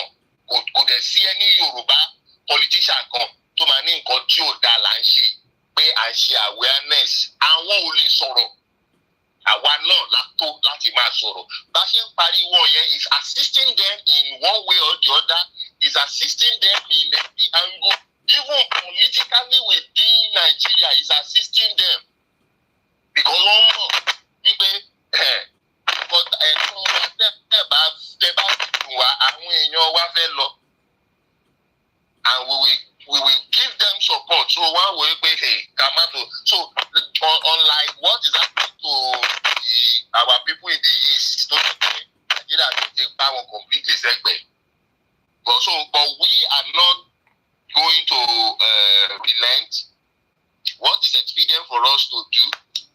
We should keep doing it and not look right or center or confused by àwọn bákan ò sọ̀rọ̀ or àwọn bákan sọ̀rọ̀, àwọn politician kan ò sọ̀rọ̀, àwọn politician kan sọ̀rọ̀, àwọn pastor kan ò sọ̀rọ̀ or àwọn pastor ńláńlá. Who are they? Why are you basing your life on them? They struggle their life to be who they are. When they become who they are, they struggle, commit themselves into different engagements to make money, to be popular. So now things like this will be more because they will not want to talk. But our Christian pastor oríṣiríṣi like me, I'm a bishop, gbogbo wa á sọ̀rọ̀. So why should you belittle us? Why should you look down? My church is not even from Nigeria. My church is registered in the US. So why should you belittle àwọn tó ń sọ̀rọ̀ àwọn pastor kékèké? Who tell you pé pastor kan kéré, pastor kan tóbi? Why are you looking at until Adeboye talk, until Kumuyi talk, until Kini kan talk? Nígbà táwọn ẹ̀ máa sọ̀rọ̀, Ọlọ́run ló ìmí inú Ọlọ́run ló máa lù ní pàṣọ fúnra rẹ̀ tó máa sọ̀rọ̀. Ìmí ìdẹ̀dẹ̀ Ọlọ́run lè ti fi mí gan sílẹ̀ kọ́lọ́n kàn máa wò ó kó jẹ́ pé ordinary motivational speaker ló jẹ́ tèrò dẹ̀ ń wọ́ lọ ṣọ́ọ̀ṣì táwọn èèyàn mọ̀ ọ̀rọ̀ ẹ̀mí ọlọ́run ti filẹ̀ tipẹ́tipẹ́ but they are public figures you can't expect all those ones to be speaking. Bible Jesus even told us wípé ọlọ́run máa ń lo àwọn nǹkan táwọn èèyàn fojú sí láti gba agbára lọ́wọ́ àwọn alágbára ayé. Look at the scenario I gave when we are talking about Moses in the palace of Pharaoh. Ó na ọ̀pá sílẹ̀, ọ̀pá dejò. Àwọn ẹlẹ́rìn ṣé nǹkan tó lè ṣe rè àwọn náà bá gbọ́ ọ̀pá tiwọn sílẹ̀. Ọ̀pá táwọn dẹ̀ gbé lẹ́yìn ọ̀pá yẹn ni wọ́n nílò náà fi ń darí ìlú. Wọ́n bá nà sílẹ̀ ó bá di ejò. Ọ̀pá Mósè ó wá kó gbogbo ọ̀pá wọn mì. Ó yẹ kó ọ̀pá mi Mósè bá nà ọwọ́ gbọ́ ọ̀pá tiẹ̀. Ọ̀pá wọn ti lọ, ó ti gba gbogbo agbára Egypt kúrò lọ́wọ́ wọn. Simple thing, but kójú wọn tó là, ó ti lọ. So we don't need all these popular figures. We don't need all these popular jingle, Adéboyè Oyèdépò, ọba Ọ̀ní of Ifẹ̀, ọba Tinigba. Wọ́n máa sọ̀rọ̀ inú tí wọ́n lọ̀rọ̀ máa wà. Àwọn ò gbọ́dọ̀ sọ̀rọ̀ síta because of their commitment with Nigeria. Tá a bá ní designation wọn, tá a bá ní àwọn nǹkan a máa pè wọ́n tọwọ́tọwọ́ á pè wọ́n pé a ní nǹkan báyìí, a ní ẹṣẹ fún aláyè. Tó bá lóun fún aláyè, a lọ bọ́bà míì. Àánú tiẹ̀ ni a mọ̀ pé eléyìí kì í ṣara wa, ó dẹ̀ máa sọ́pọ̀ yẹn nù. Ṣùgbọ́n irú àwọn èèyàn bẹ́ẹ̀ tó ń support tó lè sọ̀rọ̀ ẹ̀ wá ní tó bá jẹ́ bẹ́ẹ̀ ní gbogbo kè ẹ wá àbí ibo ni káwa tí wàá bá yín ká dẹ̀ sign wọ́n á ṣe àdẹ́gbé lọ ní nǹkan sọ̀rọ̀ so that wọ́n ní fojú sí wọn lára. So those are the diplomatic way that I think things are and we should also relate with them.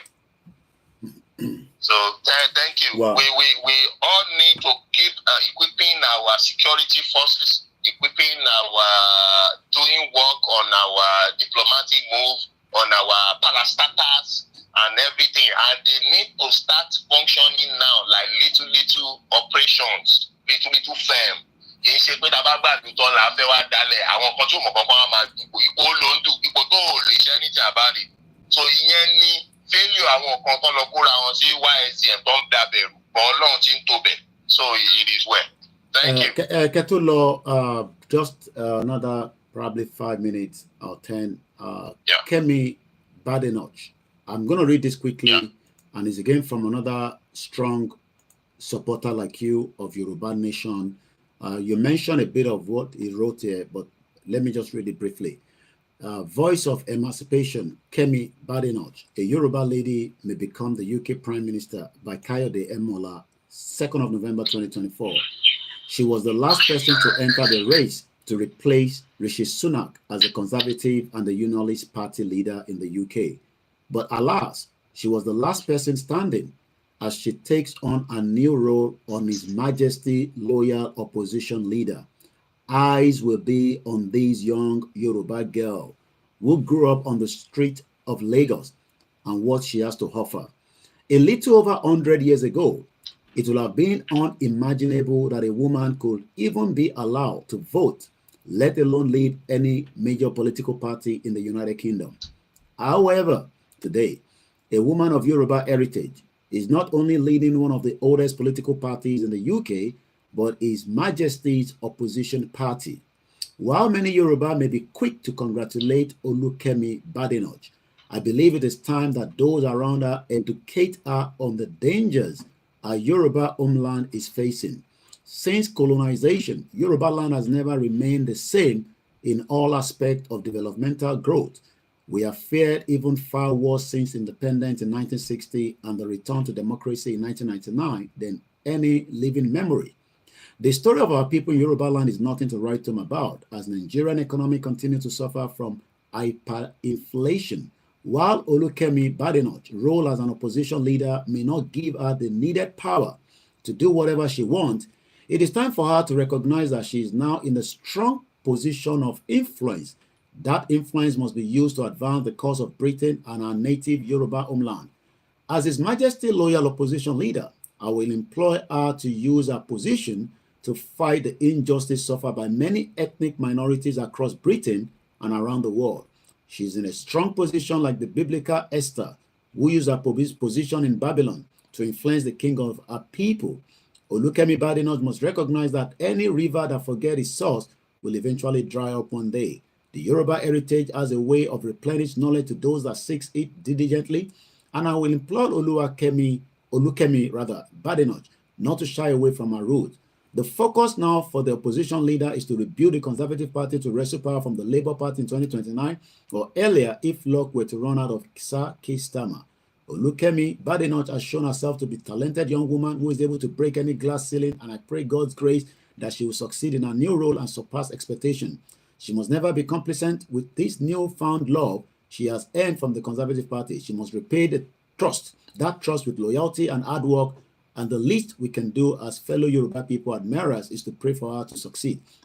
I know Olukemi is not vocal regarding the emancipation of our Yoruba people from the shackles of Nigeria. She must realize that just like the Mordecai told Esther to do something to raise an alarm about the essential threat of the Jews, Olukemi Badenoch must be ready to raise alarm about the essential threat to the Yoruba people facing Nigeria. Nigeria, since independence, has slowly degenerated into a failed state, and those who wield power in the country are not sincere with the people. Inasmuch as the country has failed to sit down on a round table since 1960 to discuss what future it wants, it is high time the country is divided in peace so that every ethnic nationality can go their way to develop. The last paragraph. Every Yoruba person at home and abroad must realize that there is only one task ahead of us, and it is the task of total liberation. Anything short of this is a complete waste of time and beating around the bush. We need to take the bull by the horn and free our Yoruba nation from the bondage it currently finds itself. And the last paragraph. I hope and pray Olukemi Badenoch is not just a leader in Yoruba land, but in Britain, where all our problems originated, will be champion of our people. I hope our time in Westminster will bring about positive change to the lives of those that she represents both in the UK and our native Yoruba land. Bishop, go ahead.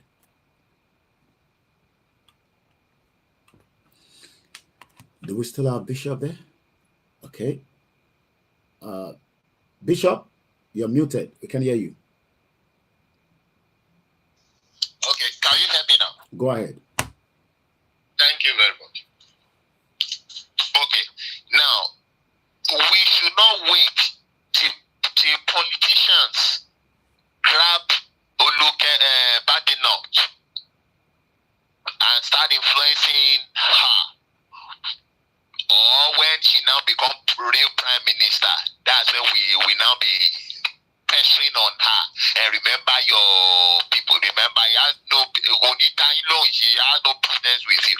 Now is when our groups in UK need to start associating with her, giving her all the support to win the election. If the election comes, to vote for her, she will see us as our family.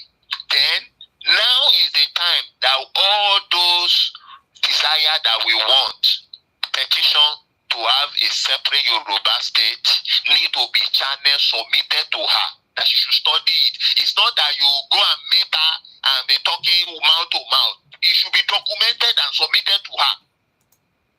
We will support you, Badenoch. We will be with you. This is Yoruba nation self-determination or sovereign state movement. We will support you at any level you want in UK.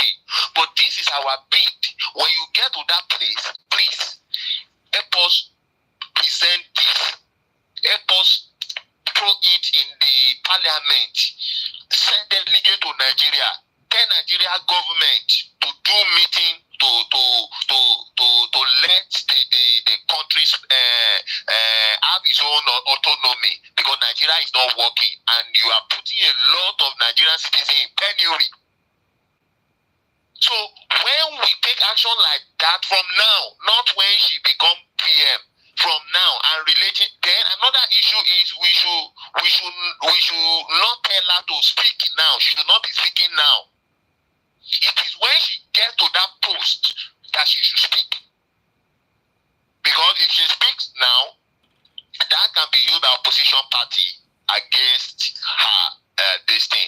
So all this should be considered. It's a plan thing. It's not one memo, one ronú láti gbé ìgbésẹ̀. Tí nǹkan bá ti wá dórí, wọ́n á máa complain. What are you complaining to? All right. It looks like we took too much of Bishop's time this morning. We come back to the discussion here. Muki Bugbuakwe Kabosori Koniwapada Lori. The first Sunday, I believe Bishop is trying to come back. Let's go back to Bishop. Sorry. Yeah, that's fine. Yeah. So when you complain, you compound problem. The real serious thing is to take action as at when due and know what action to take. Know what action to take. In country that break back,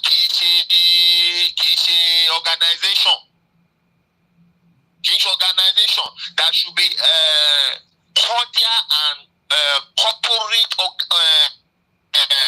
organized plan to what we want. So UK bodies can handle that with bad enough. Why that will not disturb publicity or rally and co. And she should be muted about that. When she gets to where she is going, she start acting on her behalf. So that is my view. I know when you're government ní America now. Kò sẹ́ni tó bá wọn sọ̀rọ̀, kò sẹ́ni tó associate pẹ̀lú wọn. Tó bá máa associate pẹ̀lú wọn, wọ́n á kàn máa sọ̀rọ̀ sí wọn in distance. So that thing makes some of them to be angry. Did I know you people? Did I gain anything from you people? Did any one of you support me? Why are you now talking? You can't even plead. Why are you now talking? So they will push it, the quest for Yoruba nation. So it is the attitude that we are using to approaching our people in government. That is why we are where we are. We should be coordinated. We should be coordinated and properly structured in doing things. And so far when tí wọ́n relate náà, we need a strong diplomatic group. Come and your self-interest kúrò. I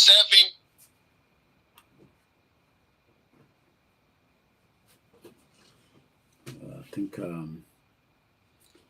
we have lost connection with Bishop again. Hello. Go ahead. Yeah, hello? We can hear you. Yeah, they should remove self-interest, personal issue against personal group that the person belongs to that they don't like. What we want is what you should focus on, and the personality they send you to. So these are the things we need to highlight and channel our addition to what we want. Eshegoni. Bishop ni agbọ́n wọn. Àwa láǹfààní náà láti ṣí ojú òpó fún àwọn tó bá fẹ́ sọ sí ibi tí a ti bẹ̀rẹ̀ ètò náà. A ti ṣe wákàtí kan àti díẹ̀ lórí ètò tàárọ̀ yìí. Mo kí wa pé a kú ọ̀sẹ̀ tuntun tá a fẹ́ wọ̀, a dẹ̀ kú Sunday tó jẹ́ àkọ́kọ́ nínú oṣù November. Bí Bishop ti ṣe ṣàlàyé fún wa lọ́pọ̀lọpọ̀, ó jẹ́ kó yé wa pé gbogbo àwọn ọba bẹ́ẹ̀ bá dẹ̀ pé okay, let's take a call. I will not allow you to abuse any of the kings on this platform. Ẹ̀yin náà lè set up platform tí yín kọ́ bú ọba lórí ẹ̀, but lórí platform yìí à ní fún yín láyè láti bú ọba kankan. Ẹ ní right láti ní àwọn ìbéèrè tẹ́ fi bí wọ́n, but ẹ ní láǹfààní àti bú ọba kankan. Tẹ́ bá fi bú ọba, ẹ̀yin náà set up YouTube channel yín àti Facebook, ẹ máa fi bú àwọn ọba. Ẹ bá gbóhùn sókè kẹ́ bá ṣe ní kíákíá.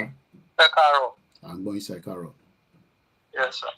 Mo ṣe kò pẹ́ bí mo ṣe dé láti Nigeria just few days ago. Okay. Yeah. And I want to be very careful wípé àwọn èèyàn mọ̀ nǹkan tó ń ṣẹlẹ̀ ní Nigeria. Mi ti expect ẹnìkan dárúkọ orúkọ yín gan. Okay. Ọjọ́ ọmọ Yorùbá bẹ́ẹ̀ ni. Just that man was just against you. Kí ni àwọn kan tí wọ́n ṣe wà against wa tẹ́ bá lè ṣàlàyé fún wa, and you don't need to hide anything because it won't make any difference to me. But again, it's just money. ẹ má ní kankan tẹ́ fẹ́ hide kí ló fi wà against wa. Me hide anything. Because yẹn ló máa fún wa ní a bit of understanding. They were complaining, they were talking about Nigeria, and I was like, so they were not asking of my own view. So when they come up with me, I believe in one Nigeria, but the best solution, maybe we can dissolve Nigeria. So they are like, no. You know, you Koiki Majoko see London, I'm a soba, I'm a Yòrùbá anymore. And I was like, even got Mr. Koiki Shetikoda, you can Bumenera Iluwa. So, got the one that I said, no, we still have to give Tinubu time. Osha Debeni, this and that, don't she dada, go boom, cotton shame. I just like trying to be political correct. Okay. But what I just realized is that I didn't expect that, you know, like they will even talk about you, and I was so shocked that, you know, they made everything, you know, watching everything from Nigeria. So they want to pay our Nigeria more cotton shell. Sunday go and everybody hear me. But just that some people there, I don't know, Mr. Koiki, like some, I would say most, they are suffering. Nigeria go, Mr. Koiki. Surviving mode, don't eat dog. Everybody, everyone is ready to, you know, to eat anybody, to steal from this, to scam, you know. No love, no sympathy, no emotion. It's just all about money, surviving mode, you know. And everything is so expensive, very, very expensive. If I don't know, affect you. Affect our Igbo. But àwọn Yorùbá ló wà affect you. Ó wà affect àwọn Yorùbá jọ àwọn Fúlàní gan lọ jọ àwọn Haúsá gan lọ. Àwọn Fúlàní àti Igbo, because àwọn Igbo, you know, what I see in them is that they are business orientated. So with the economic situation in Nigeria, they focus more on their business. As in more realizing, no matter how situation in Nigeria about divert. I'm not like you, but I won't go back. Most of them, I also realized that they've relied on we that we live in diaspora. Even I have to be true, I'm in Yòrùbá, but we realize that provide the they are not ready to do it. They are ready to like ja 2K Bambi, ja 5K Bambi, 1,000 Bambi. It's like an income for most of them in Nigeria. This is what I realized there, you know. But I won't lie to you. Our Tawalata abroad go. Our go the shape balabala Nigeria because the Congo gone. And everybody are bringing that problem. Anytime pastor or ritomo, you go yawa kolekunle to get it spot it So I have to be very careful, and you know, life is very different. The more Nigeria is very, very different. The people there, they don't love themselves, don't empathy. Even people that come from diaspora, is very different. It's like they don't have any mercy for us. They are just only after our own pocket, our money. That's just it. So it's a very bad situation. And with the way Nigeria is going to, I can't say, because there were those states, APC, so it's like election is not even working in that country. They're just putting themselves in there. So that's all I can. I should go for this insight, especially for any to share day. Mo fẹ́ béèrè bóyá ìgbà tí wọ́n sọ pé ká fún Tinubu láyè àdí Tinubu mú, ǹjẹ́ ẹ convention fún pé tí Tinubu bá lọ ṣe tán, ṣé expectation wọn, ṣé any kind of that communication láàárín àwọn tẹ́jọ bá engage yẹn, because most of them exactly tẹ́ ṣe sọ náà ni wọ́n sọ pé Ìgbòho lọ jókòó díẹ̀ náà fún Tinubu láyè kó perform kádẹ̀ wo tó fẹ́ ṣe, but èmi ò mọ bí yẹn ṣe affect in táwọn ń béèrè àti tí Tinubu ń ṣe lọ́wọ́lọ́wọ́, because two different things ni. Mr. Koiki, see, do you know nǹkan tí mo rí pé tí Tinubu bá ṣe tán, kò sẹ́nibody again bẹ́ẹ̀ yẹn mọ́ Tinubu nǹkan tó lè ṣe fún wa ni kókó pé wa kúrò nílẹ̀ lérí. Nǹkan táwọn pípọ̀ yẹn kára ti sọ àgàgà iṣẹ́ tẹ̀ rí ìyí máà tí mo rí yẹn ìyẹn tẹ̀ ó máa ń sọ̀rọ̀ yín báyìí. So èmi ò wá engage pé bí ẹ̀mí àti mo mọ Mr. Koiki àbí mo ní nọ́mbẹ̀ ṣó yẹn mi ò jẹ́ ó mọ̀. Mi ò dẹ̀ ní èmi kò tẹ̀ ṣe bẹ́ẹ̀ ni pé bẹ́ẹ̀ pé mo mọ̀ yín gan ìwé ìpè ṣe ń sọ.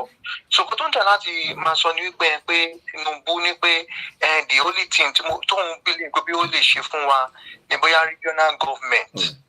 Kọ́lọ́n kó ṣọ́ra gbogbo yẹn. I think I don't even believe in regional government that the best thing for us is just to dissolve this contraction for us to go our separate way. Okay. But you know, the mama àwọn Yorùbá tó jẹ́ wípé ọ̀pọ̀lọpọ̀ ẹgbẹ́ máa wò wípé bí wọ́n ń jẹ lábẹ́ APC ni don't try not to be political correct. No matter how you try to engage them, they always try to be, to divert you, to argue. They can argue so much that you will be the one to just try to excuse them. One were defensive, one defend the over defensive. That's what's the train one? One were defensive. Minister Tinubu, all these people are criminals, and it was like, no, just trying to be political correct that I have to close the conversation. But I won't lie to you, Mr. Quick, I won't lie to you. They know you very well in Nigeria. I will not lie to you. Right. Because I want to more expect or Daru am I going into too much details? I should go in for the feedback, and we're grateful that you went safely and came back. Many people do go, and then sometimes they can't come back. I do follow you. Somebody has to do it for a very long time, Mr. Koiki. I'm so grateful. When I came back, I can feel the relief. I do for long, and I'm happy to hear that you're back right into your base and territory. Happy Sunday and Banky family. Saying off it, that's it. Àti pé kílẹ̀ yìí náà rò látara nǹkan tí a ti ń gbọ́. Nọ́mbà tẹ́ máa pè sí òun náà ni +44 74 04 40 5917. Any other number àní lè gbé yàtọ̀ sí nọ́mbà tí a pè síta yìí. Ẹ bá wa gbóhùn sókè alàgbà wa tó ń pè wá ẹ káàbọ̀ sórí ìkànnì wa. Happy Sunday. Mo jẹ́ kí gbogbo àwọn ọmọ Odùduwà o pé wọ́n pé òsì mi tè ní. Question tẹ́ béèrè yẹn question ńlá ni. Tẹ́ béèrè pé ṣé àwọn ọba wa ṣé àwọn alálẹ̀ ò bá wọn sọ̀rọ̀ nípa tí. Yes, ìtorí báyìí gangan ni pointer program yìí wà lórí ẹ̀. Ṣé rí tẹ́ a bá wo àwọn Israel pẹ̀lú Gòyálátì nígbà tí wọ́n jà, kì í ṣe pé bóyá gbogbo àwọn tó wà lọ́wọ́ da Gòyálátì yẹn nínú wọn dùn tí wọ́n ṣe ń dojúkọ Israel. Kì í dẹ̀ ṣe gbogbo àwọn Israel náà ló ní òní agbára láti dojúkọ Gòyálátì bẹ̀t wọ́n yan ojo. Òun lọ́lọ́run fi gbé David dìde tó dojúkọ tọ́lọ́run dẹ̀ fún láti kànká ẹ̀. Mọ̀gbà tí Ọlọ́run ti ń bá àwọn bá wa sọ̀rọ̀ kó di gbé bàbá Sunday Igboho dìde ni. Dẹ̀ mọ̀ wípé before that time kó di pé ọ̀rọ̀ ìfẹ́jú báyìí mọ̀ pé mọ̀ pé Tinubu nísìnyí ó tẹ̀dá ikú kan dà díẹ̀ ní àkọ́kọ́ ẹ̀ láì nígbà tó ti di president kò sẹ́nikẹ́ni tó fẹ́ gbé ìgbésẹ̀ tó máa di lọ́wọ́ ó máa mú kúrò lójú ọ̀nà ni. Dẹ̀ mọ̀ pé òun fúnra ẹ̀ ká sọ pé òun gan olóyìn àwọn ọba yẹn sípò wọ́n má bàa tako ẹ̀ torí alálẹ̀ bá tiẹ̀ bá wọn sọ̀rọ̀ gan wọn ò lè sọ síta. Bet èmi mọ̀ wípé ọba sọ̀pọ̀tì ọba ò sọ̀pọ̀tì tí àkókò bá tó bọ́ọ̀lù ń ṣe máa ṣe òun nìkan ló yé ká fi gbẹ́kẹ̀lé wa kúrò nínú ènìyàn. Ìgbésẹ̀ tí a bá máa gbé mo mọ̀ pé Ọlọ́run á darí wa ó dẹ̀ ti ń darí wa torí pé nílẹ̀ Yorùbá ìyà ti pọ̀ jù. Mo mọ̀ wípé Ọlọ́run máa gbà fún wa sí ohun tọ́lọ́run ti fi hàn tipẹ́ ni Ọlọ́run á gbà ṣùgbọ́n bó ṣe máa ṣe òun nìkan ló yé. Ọlọ́run á ràn wá lọ́wọ́. Alálẹ̀ bá wọn sọ̀rọ̀ dáadáa ṣùgbọ́n ṣé wọ́n lè sọ síta èyí tó ń ṣe gan ṣé kì í ṣe pé lẹ́yìn àwọn kan tó ní ìgboyà láti jáde nínú àwọn ọba wọ̀nyẹn. Tó bá dẹ̀ ní ẹ̀ tó fẹ́ ṣe kí náà tó bá tó ti pín fún wọn wá tó sinmi. Wọ́n wá gbà ní ipò tí a wà bẹ̀tẹ̀ nímọ̀ pé lé kéèyàn fi tọ́mọ èrè ló máa wo. Ẹ ṣeun. Ẹ ṣe gan ni alàgbà wa. Tábàárí ẹni tó fẹ́ dá sí kí ẹ pè wọlé. Aago 10 ó kọjá ìṣẹ́jú 10 náà ni a wà lórí ìkànnì wa tí a mọ̀ sí Koikimedia, níbi tí a ti ń sọ̀rọ̀ nípa Yorùbá Nation campaign. Gẹ́gẹ́ bí àwọn tí wọ́n ti bá wa dá sí àti gẹ́gẹ́ bí a ti ṣe ń bá ọ̀rọ̀ yẹn bọ̀, ọ̀pọ̀lọpọ̀ yín náà ti fi oríṣiríṣi ọ̀rọ̀ sínú comment section wa tí ẹ̀ ń béèrè, tí ẹ̀ dẹ̀ ń kí wa lọ́tùn lósì. Ẹ jẹ́ ká ka lára àwọn tí wọ́n ti bá wa sọ̀rọ̀. Allen Conde ní some kings in Yoruba land against our freedom because their forefathers also slave and sold our own forefathers to slavery.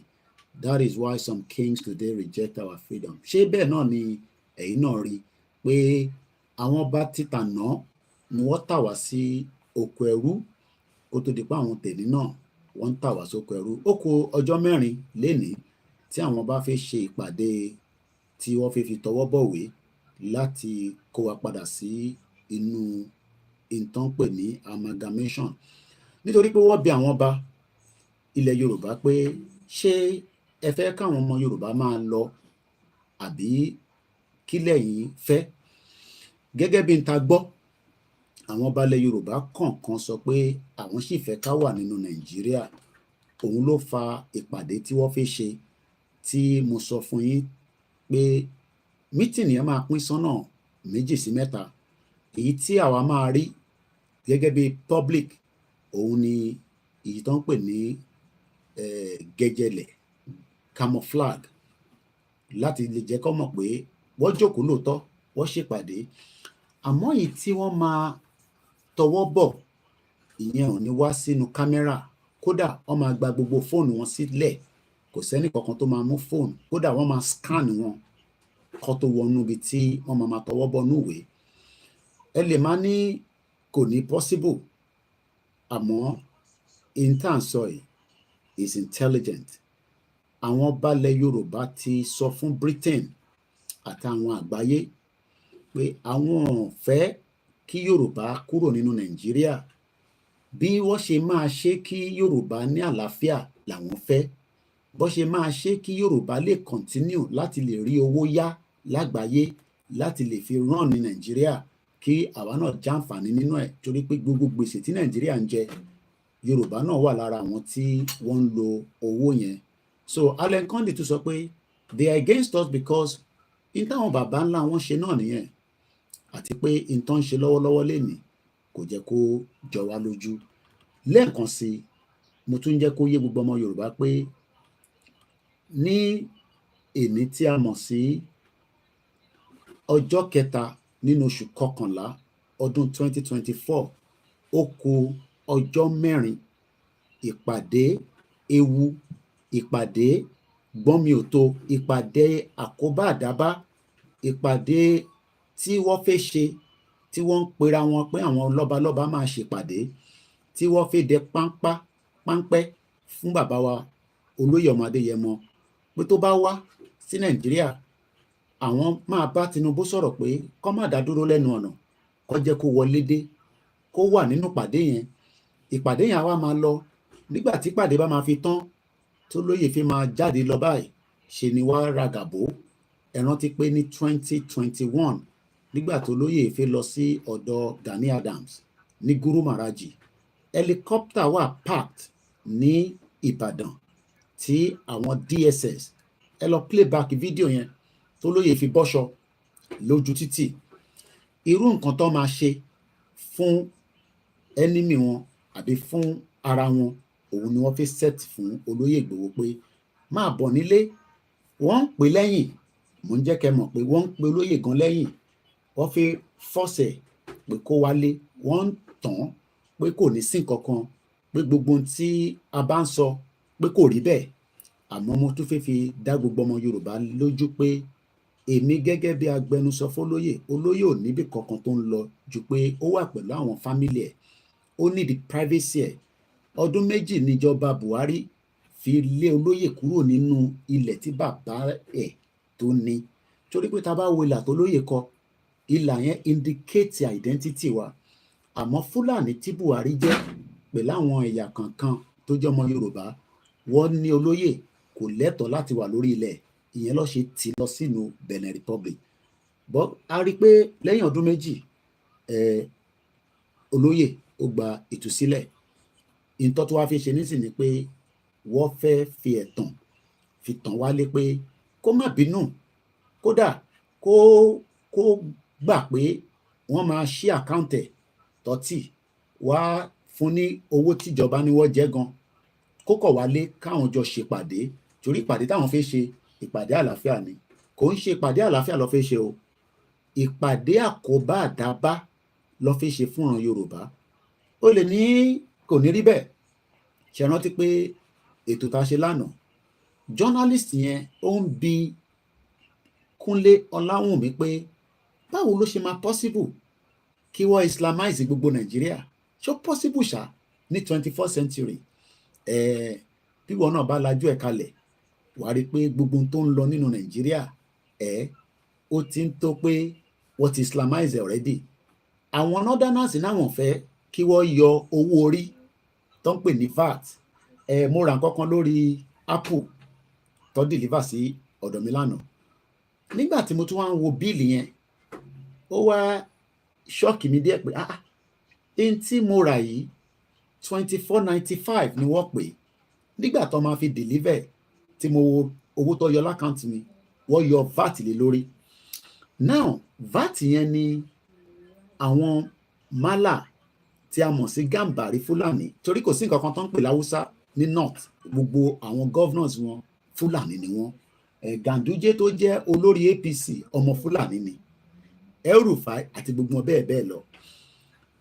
Àwọn wá wà against VAT, àmọ́ wọ́n mind pé kí alcohol táǹtà àti àwọn nǹkan míì tó jẹ́ ẹlẹ́dẹ̀ táwọn ò ní jẹ́ tọ́ọ̀dẹ̀ ní jẹ́ kó set up business yẹn pé kó gba VAT lórí, bọ̀ káwọn gbowó yẹn. Lóòótọ́ o lè ní àwọn ọba wọ̀ tó bẹ́ẹ̀, èmi ò ní sọ pé àwọn ọba wọ̀ ní tó bẹ́ẹ̀ o, torí pé wọ́n ti accept pé àwọn máa sign amalgamation padà. Wọ́n lè má wàá fẹ́ pè ní amalgamation fáwa, wọ́n dẹ̀ ní sọ́sìtà pé wọ́n ti amalgamate wa.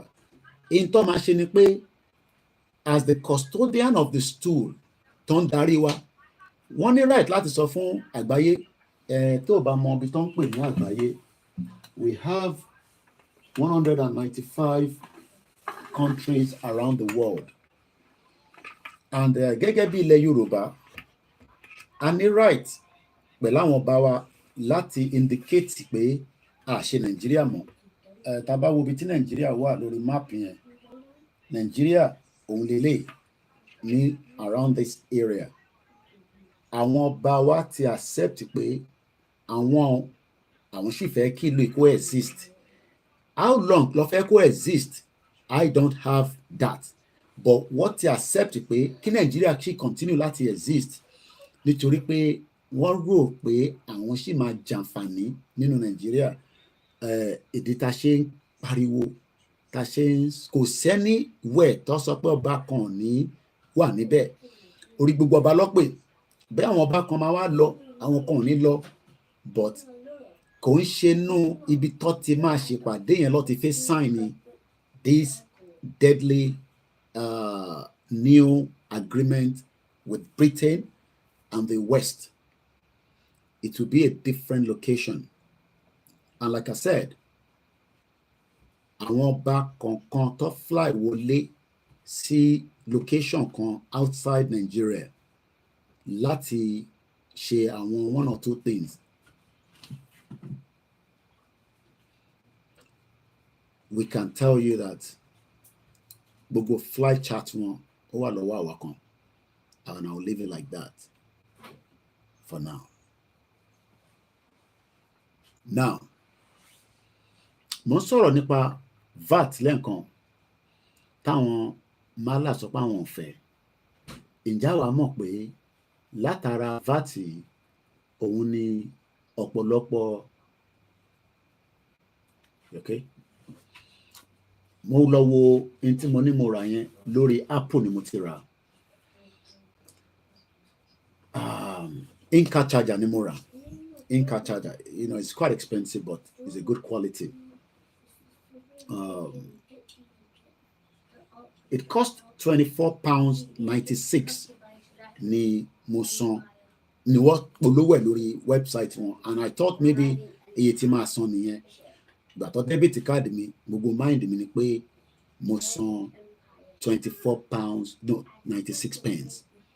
Nígbà tí wàá di àárọ̀ tí mò ń wo receipt mi, mo wá realize pé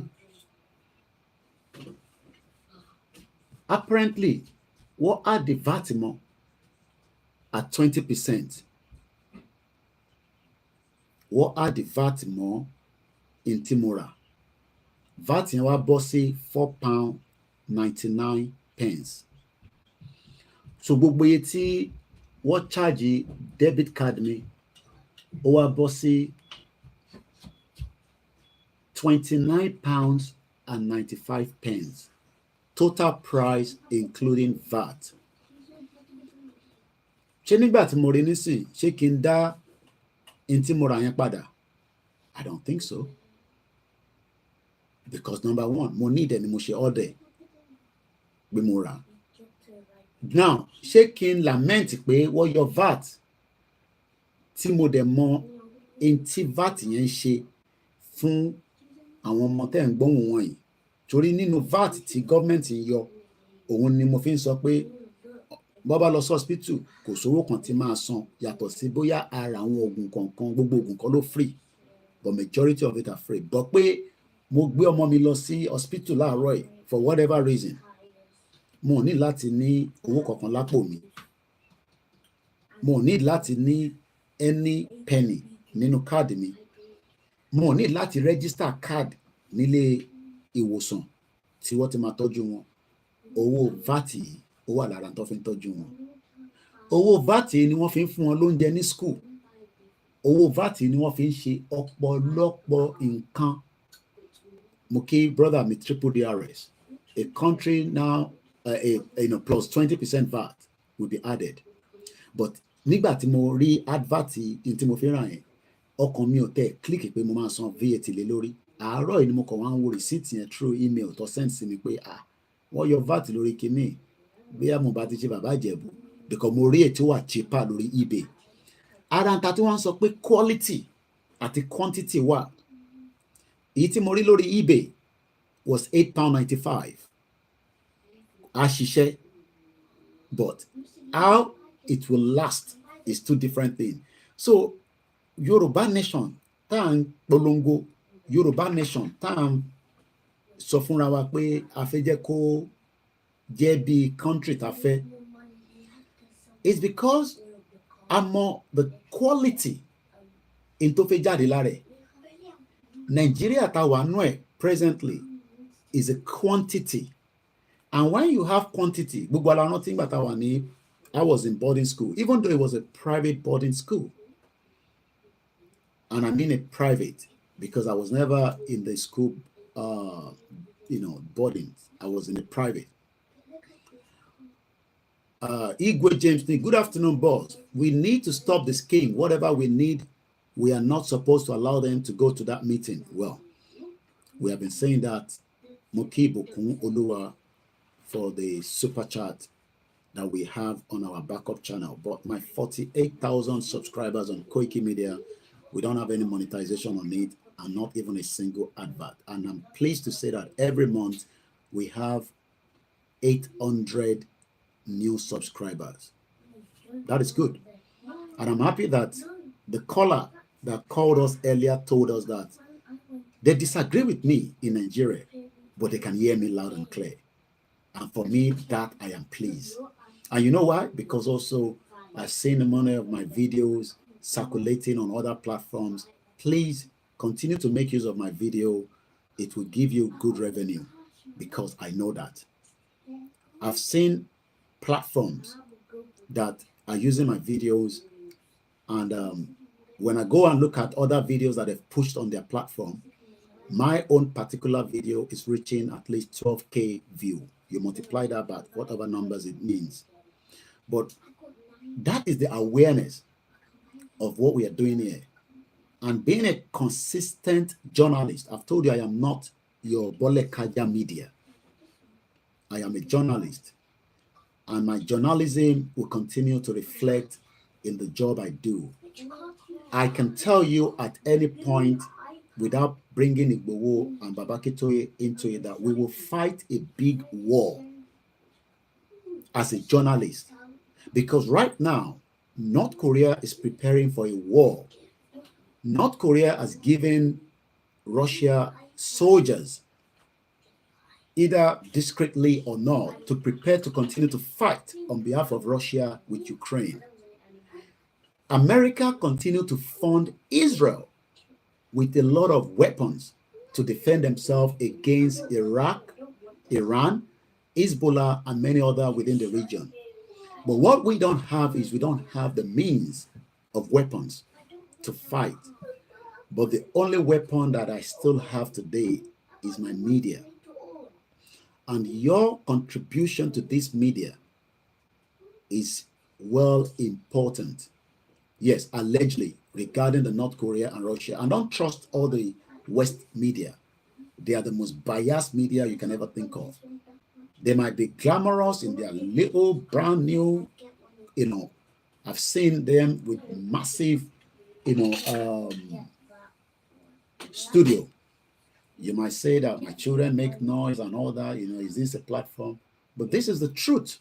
The only platform that can speak against the ills of the humanitarian of the Yorubas today, a platform like these and many others that are dedicated and without compromising. This platform will not compromise and will not stop speaking the truth. So in Nigeria, interfere wa ṣe ni pé ká slow down fẹ́yìn so that kí Tinubu lè put us in the danger. But we are not going to do that. Ní accept pé torí ìfẹ́ tẹni sí Tinubu, ẹni kọ́kọ́ lẹ nífẹ̀ẹ́ sí Tinubu, àwa nífẹ̀ẹ́ sí Tinubu jù yín gan lọ. Àwa a nífẹ̀ẹ́ sí Tinubu jù yín lọ. Because bí Tinubu bá jẹ́ ọmọ Yorùbá tó ní làákàyè tí ó dẹ̀ gbọ́n tó dẹ̀ smart, kò need 4 years láti break up Nigeria.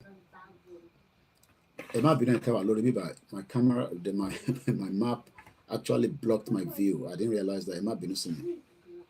It doesn't need 4 years to dissolve Nigeria.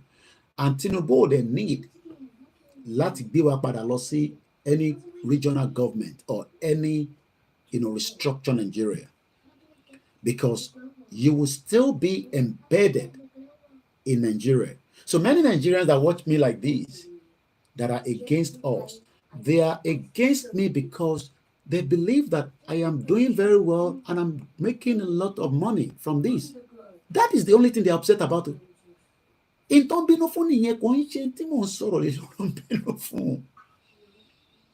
are just thinking that, wow, this guy must have made so much money that he's not ready to give up. That is what they are thinking. That is the average thinking of a poor man that did not realize that the reason why he is suffering was the reason why I traveled out of Nigeria in 1998. The reason why you are suffering today is the reason why I japa. But they are now saying like, so this guy can make huge amount of money, but they forgot. Like I always say, and I'm proud to say it anywhere, that we are all different people. I am not your normal guys in Nigeria that have suffered. I did not suffer before I left Nigeria. Let me say that clearly. I did not lack anything up till I finished my secondary school in 1991, I guess. And I did well in my school side. Tinubu cannot provide us with his original, well, let's even forget his birth certificate. This, your president, cannot give me his school cert, original. I have left Nigeria 25 years ago, and I still have the true copy of my WAEC. I might not have passed all the subjects, but I passed the one that is needed to have allowed me to get into university in Nigeria. Majority of you that left and went to university are people that came, like I told you, a brother I spoke to yesterday. I gave him a lot of words of encouragement and a lot of tips that I will not share on the social media. He arrived for his postgraduate. I'm sure he must have done a lot of study at the university in Nigeria. But we know the reason why he came here. I won't go into all the details, but he came here for postgraduate. I'll leave it like that because my program is monitored by the many people, and I mean many people, you know what I mean by that. So I am not here to say people have left Nigeria for whatever reason. I left Nigeria because Nigeria was not a good place for me. I can say that personally because I have gone through the orders of having immigration issues and all that. And they can't do anything with me now. I have children here and they are British born, just like Kemi Badenoch. You know, my children have the right to contest to become the next prime minister of this country if I nurse them very well. You don't know that, without any intimidation. But I still want my children to know that they are from Yoruba land. And if all goes as planned, they can go and contest, even for any position if they feel like, or set up business, or do exactly what their dad has done here as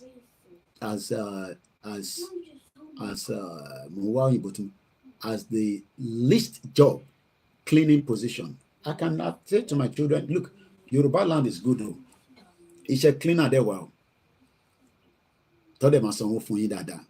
you have holiday, your right to be respected, and they will go back to Yoruba land and do the job. And that same job is exactly what I have done to look after them. But the difference is that the Nigeria today is not going to give that children and your children in Nigeria. So I tell you, against Wanile, we are not upset with you. I understand your plight. Jagaban Tidebe, expectation is he should perform well.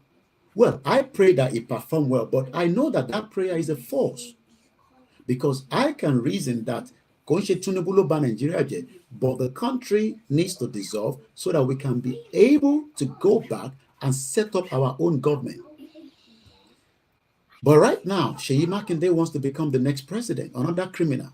So all this is like a trap, a bubble trap to set us into Nigeria and continue to make Britain that is let's put it this way, Britain that is taking care of my own children, directly and indirectly, because I still take care of them, is now saying that Nigerian government will also take care of Nigerian children. But they know that that is a lie.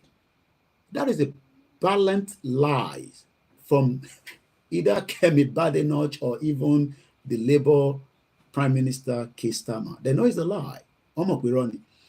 They cannot give you that false hope when I am still in this country. As long as I live in this country, if Kemi Badenoch comes out and say Nigeria will be great, I will tell her she's talking nonsense. That's a blatant lie. You're a liar. Don't tell us Nigeria is going to be great. We want to have a Yoruba country to have relationship with Britain. That is where we should be. Have our own embassy, have our own committees, have different things. That Diwali was celebrated in number 10 Downing Street. But what are they going to celebrate in number 10 Downing Street? Okay, they will celebrate 1st of October independent with people that are different. I want Britain to have cordial relationship with the Yoruba people, the Yoruba government, tomorrow, today. But I don't want this continuity of a fake country that Britain created, that is still existing. That if I say now that to Prime Minister, I say, Prime Minister,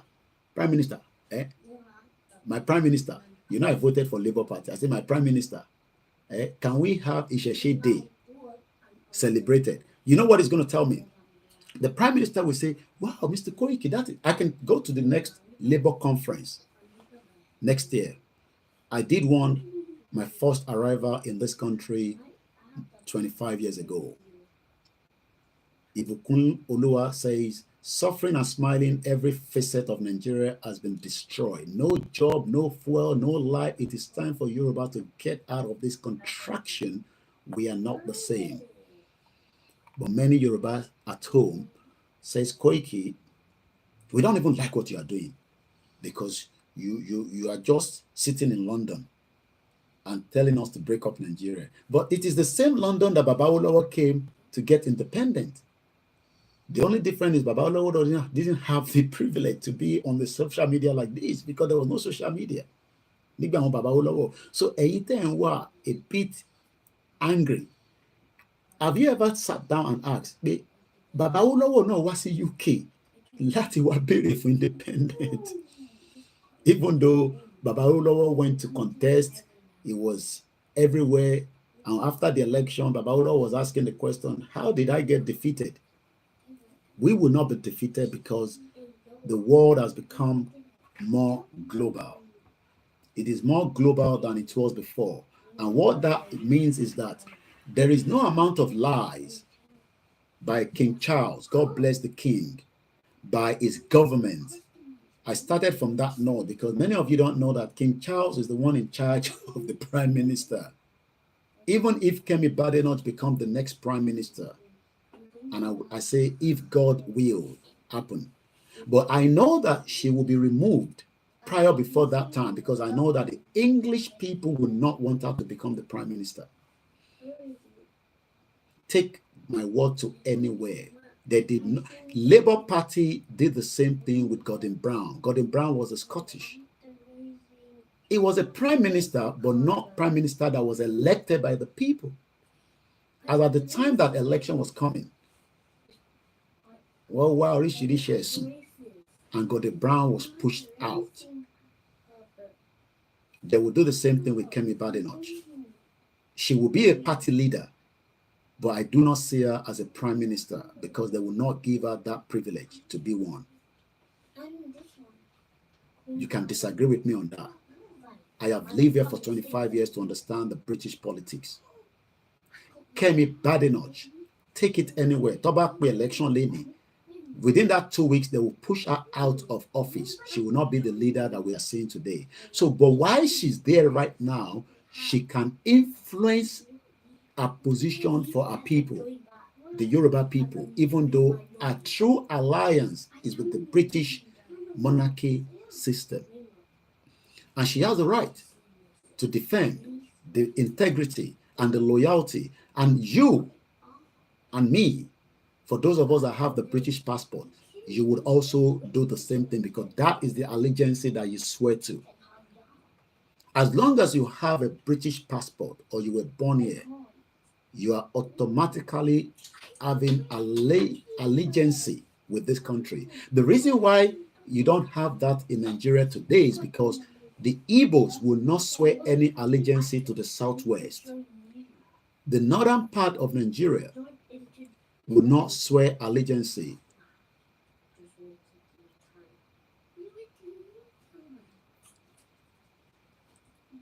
Ige Olutayo Oladele, you've asked a very brilliant question. And the question for the benefit of those on the other platform is that, how do you want to achieve this laudable future? Please explain. Kilo Downing Street in all of these. I don't know your position in terms of your support for us or not. It's not a question. But let me first take you back to history. That there is nothing Nigeria will do as long as it's still existing that Britain is not involved. Let me repeat that again in Yoruba.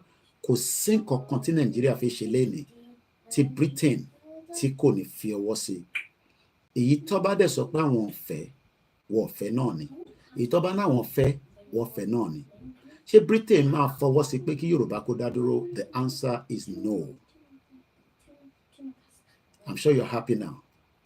But do we have the right to inform them of our plight? The answer is yes. Now, I'll take you back to a bit of history. I don't know how old you are, You might want to share that with me. I am 40 plus myself. Don't give me the true age. In 1957 and 58, Baba Awolowo, I'm sure you know very well because your name is Yòrùbá, was coming to this country to ask for something. Do you know what it was for? Kí ló rò pé Baba Awolowo ń wá nígbà yẹn? In that cold weather. The weather is still a little bit much better, but it's still cold. Baba Awolowo was traveling here with Tafawa Balewa and Nnamdi Azikiwe to secure our freedom for independence. You might say that, but Koiki, we already have independence. We don't need Britain anymore. That is the lie that you are being told again. So when you are asking Kinokon Downing Street, we are not automatically speaking to Downing Street. That is the difference between your understanding. Downing Street is also part of Britain monarch system. So a letter dropped to Downing Street is automatically sent to King Charles, because Downing Street is just a place, a residence. Prime Minister Wangbe, Tinubu has not visited it yet, at least, but Igboho did, and we are grateful. The letter is important key, and it's very, very important in the sense that the same Britain that gave us independence, every discussion of independence did not happen on your soil in 1957-58 that led to 1959 election, that led to a fraudulent election in the 1959 that was rigged by Britain against the Yoruba people, because Awolowo won that election. But Britain rigged the first ever censor. To continue to prove that they have the biggest number, which was the lie, because Britain cooked that. So just to stick on your question, the importance of Downing Street is to highlight our case. And what is our case? Nigeria that you put together, the people called Yoruba people are no longer interested.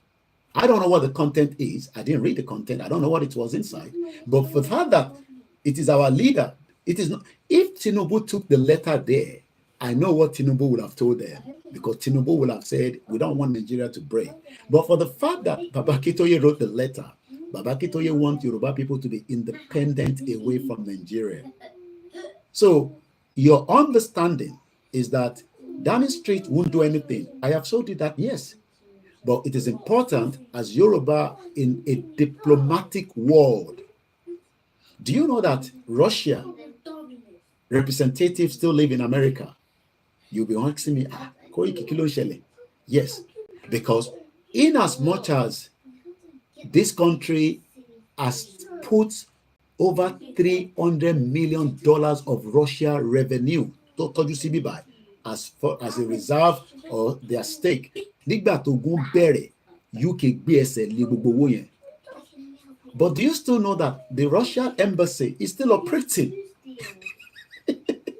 That is the world that we are living. So even enemies must talk to each other. So don't be stupid and don't be myopic to think that it was just a letter. It is more than a letter. It is bigger than a letter, because that letter that you are just thinking is a letter can save your life, whether you are in Nigeria presently or you are out of Nigeria. And I hope that gives you a bit of clarity and understanding. Letter the impact of it, you know, kilo important in Downing Street. Your argument will still be Shashinshe Yoruba nation. Abishati compromise. So, yes, but it is important that we continue to push and push. Okay, you have come further with question again or comment. I am 55 years old, a believer of Yoruba nation, but sincerely, I don't know how we can achieve this. I didn't say it is not achievable, but many of the Yorubas are saboteurs. There's always saboteurs even within our family. I'm sure you know that. And thank you so much for giving me a bit of your age. So that means pé ẹ dàgbà jù mí lọ, ẹ ṣé gan ni. You can see now we want to change the tone. How is it going to be achievable, Amajani? 1, 2, 3. 1, 2, 3. Say calm, energizing, dancing. Amaja. Yes.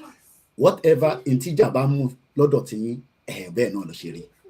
I don't want to go into too much details. Amajani. Amaja. Amaja gidi. Ama ṣe kíni? Amaja gidi. Ìjà gidi ni mo sọ. Ìjà tó máa last 2 years if care is not taken. Ìjà tó lè last 1 year. Don't expect, including myself and anyone, to ń gbọ́ Yorùbá Nation pé ìjà yẹn máa last for 6 months. Any day tíjà yẹn bá bẹ̀rẹ̀, let's first give it the first 1 year as fight. You know why? Àwọn tó ń support, and let me put it this way, let's even, for argument's sake, this is for argument's sake, not a fact. Even if Tinubu complete his tenure,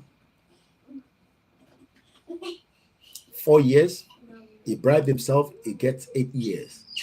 I've done this analysis and I've given us the timeline of how old Tinubu Maje. God spare his life. I am not praying for Tinubu's death. Some people do pray, and I'm being honest. But I am not praying for his death. I am not making that point to a comment to Babawa. This is a general discussion. Gbogbo àwọn tó wà against Koiki. Ṣé mọ̀ pé tí Tinubu bá fún wa ní mo put ara wa náà tó bá fún wa ní nǹkan tá fẹ́ pé kó gbé Nàìjíríà padà lọ sí regional, which is the big question mark tó wà ní orí table pé Tinubu gbé wa lọ. Ṣé mọ̀ pé tí kò bá gbé wa lọ sí regional, ṣé mọ̀ pé ẹ máa di part of our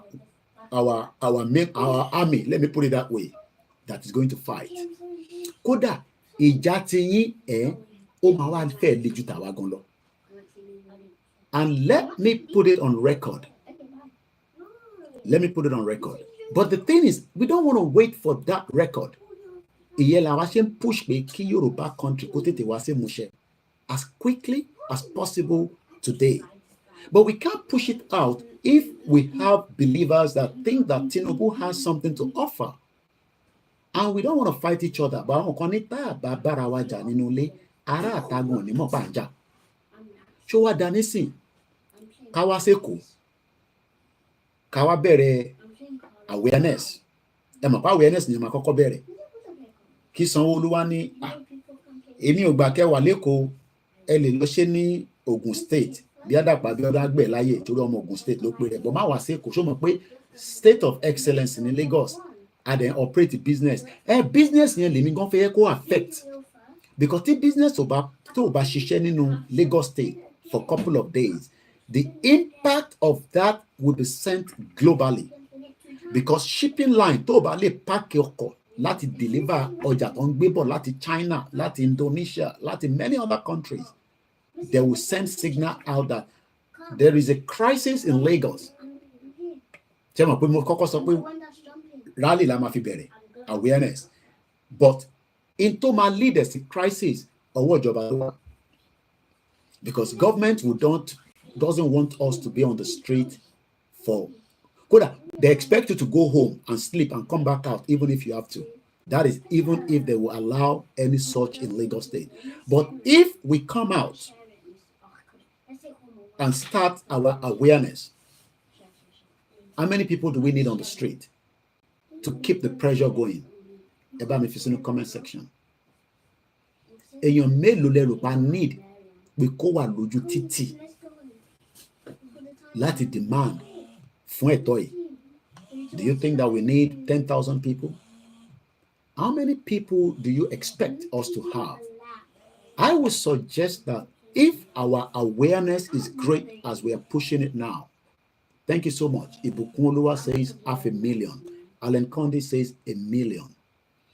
I was almost going to say the same thing. Let's even start with the first 100,000. But we don't want everybody from Kwara to come down, because we still need a hold on to Kwara Funwa, because I cannot be in 2 places, but I can have my media in many places. As an example, if Igboho and Babakitoye call for any kind of awareness, and I'm saying awareness, Daluru, Jao, Nibon, Nikumo, if they call for awareness and 100,000 people cannot come out, that means we are still not yet fully ready. We must continue the awareness. I missed the call. I'm going to call the caller back. Did my message get clear? Taba Nikaja did listen. Tabari 100,000 people on the street. Then we go back to the round table. Hello, caller. Etonia. Yes, sir. Chef, Chef, any suru, Chef, Emma Power, Lori program, Chef, that's in it. Go ahead.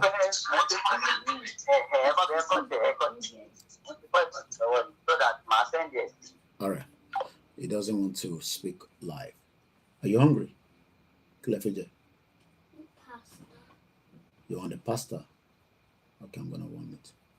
So let me keep us engaged, and then I will prep the children's breakfast. We are just 2 hours. I think we can do our 3 hours. So if you're also this is the time to take that short break. No, I need the 1 million. If we get the 1 million, the country that we're asking for can be declared the same day. If 1 million Yoruba people turns out on the street at the call of Baba Akintoye and our formidable hero, Igboho, Yoruba nation can be declared the same day. I can push for that through Baba Akintoye and Igboho. I'm not saying that they will accept it, but I can push. If we have 1 million people out on the street. But before you have 1 million, you must first build the momentum. What is the momentum? Is what we are doing on a daily basis. We are preparing you for what is about to play out. You cannot have 1 million people and have now divided 1 million across the West, not on one location. On all the Yoruba land. That 1 million will literally shut down Nigeria, and we can make a declaration that same day. But we need to build from 100,000, increase the numbers. The fear of any government is the people.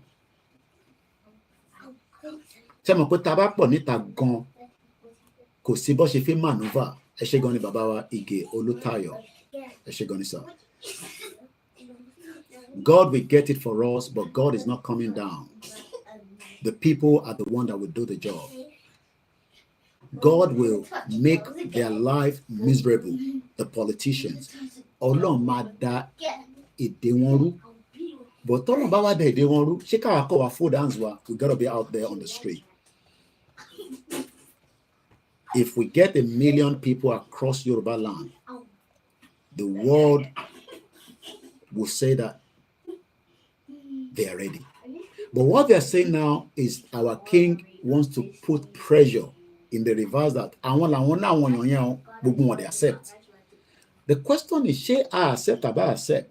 I want us to, ponder on that. I'm going to play something. I'm going to take off. No. I take close. I want to play something so that I can get my children breakfast. So I'm going to look for something to play that will take us about a few minutes off my desk. Share the program and invite others to do so. We need our kings not to think that we are stupid. Cheti Igboho àti Baba Akintoye bá ní ká jáde ní on the 6th, as an example, a day before the rally, their own meeting. ṣé tó bá ní kí gbogbo aká jáde, can we gain 100,000 to start with in Lagos? And probably maybe 30,000 in other states.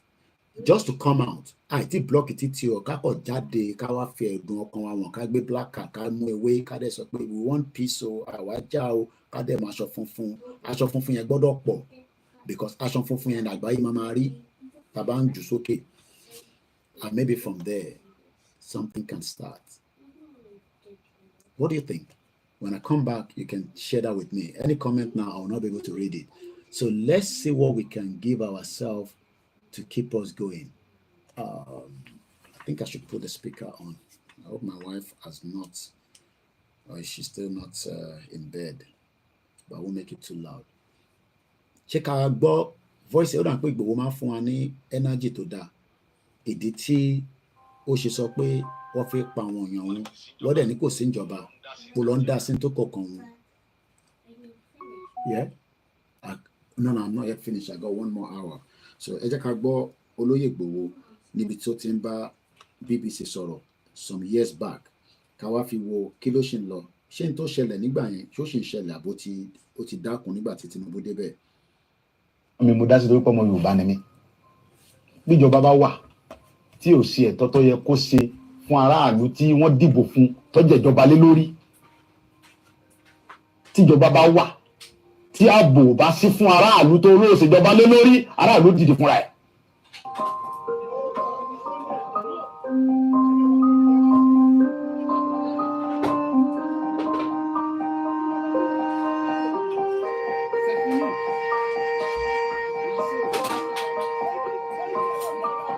Kì í ṣe pé mo pàṣẹ àbí mo dédé pàṣẹ àbí mo kàn sọ nǹkan tí ó wá látọkàn mi.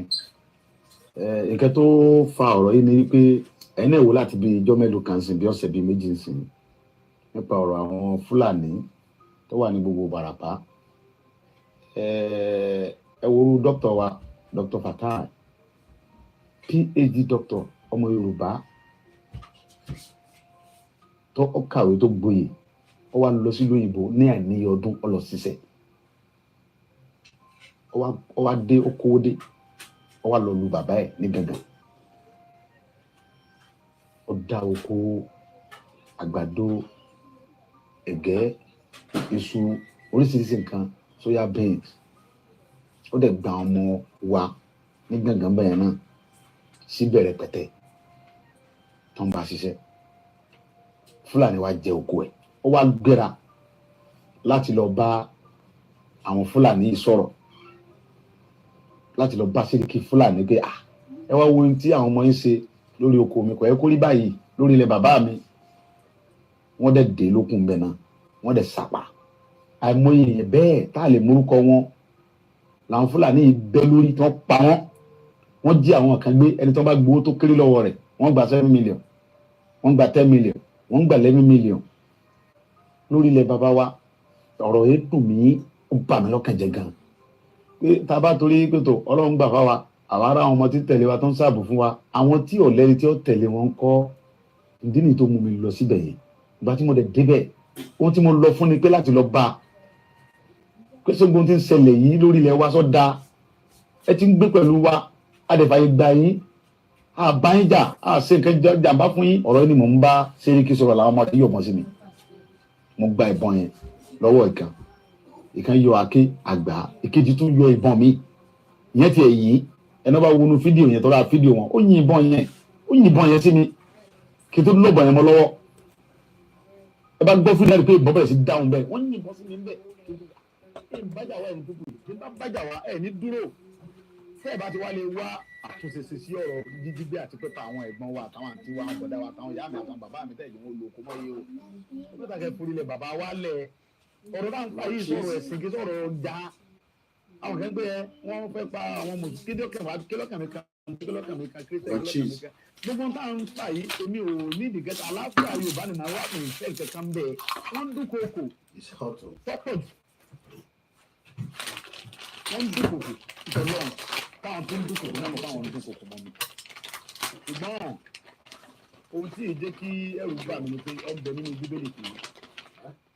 Tí yẹn bá ń jà fún ẹ̀tọ́ ẹ̀ lórí nǹkan bàbá rẹ̀, tó bá kú síbẹ̀ sí kankan níbi tó mọ̀ pé olùkọ́ náà ṣe mọ̀ nígbà díẹ̀ wọ́n dún kòkò láti bí ìjọ ẹni tọ́wọ́ ìṣẹ̀lẹ̀ ẹ̀sìn ọdún kejì ìfẹ́wájú máa rẹ̀ sí ní ọdún sẹ́yìn ọdún oríṣiríṣi tó fẹ́ wá gbé nílé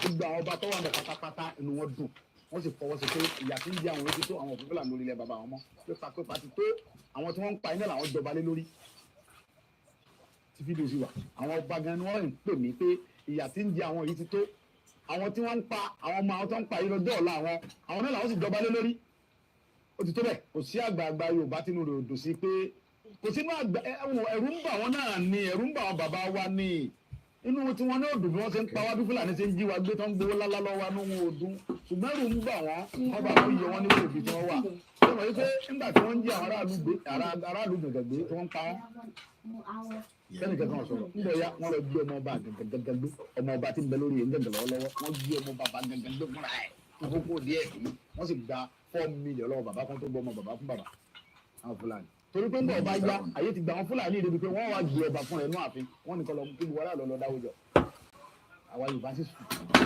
a sì dákẹ́ a sì sọ̀rọ̀ àwọn bàbá wa dẹ̀ dákẹ́. wá dúpẹ́ lọ́wọ́ Olóyè Ìgbòho for putting his life at risk for millions of us. Is a big task to put your life at risk for something, and I'm sure we're going to be grateful for him. We are now on the almost half an hour to the program. If all goes as planned, there's another interview we have later on tonight with Makonjola Adegun at about 7 p.m. Yoruba time. So let's hope that we can come and tell you a little bit more of the discussion and the topic that we are going to be treating. I'll see if I can find the topic. There's a particular topic that it's got to do with the upcoming meeting. So, Koiki, how do we stop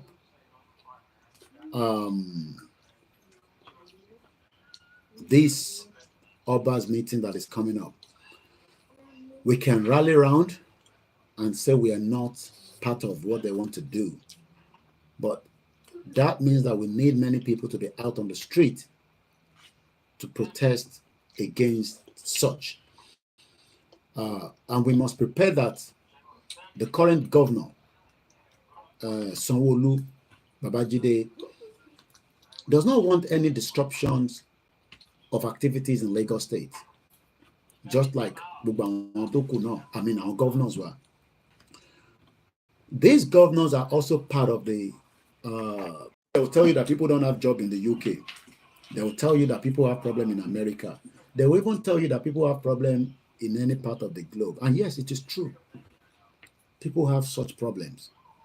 But those problems are different from our own problem.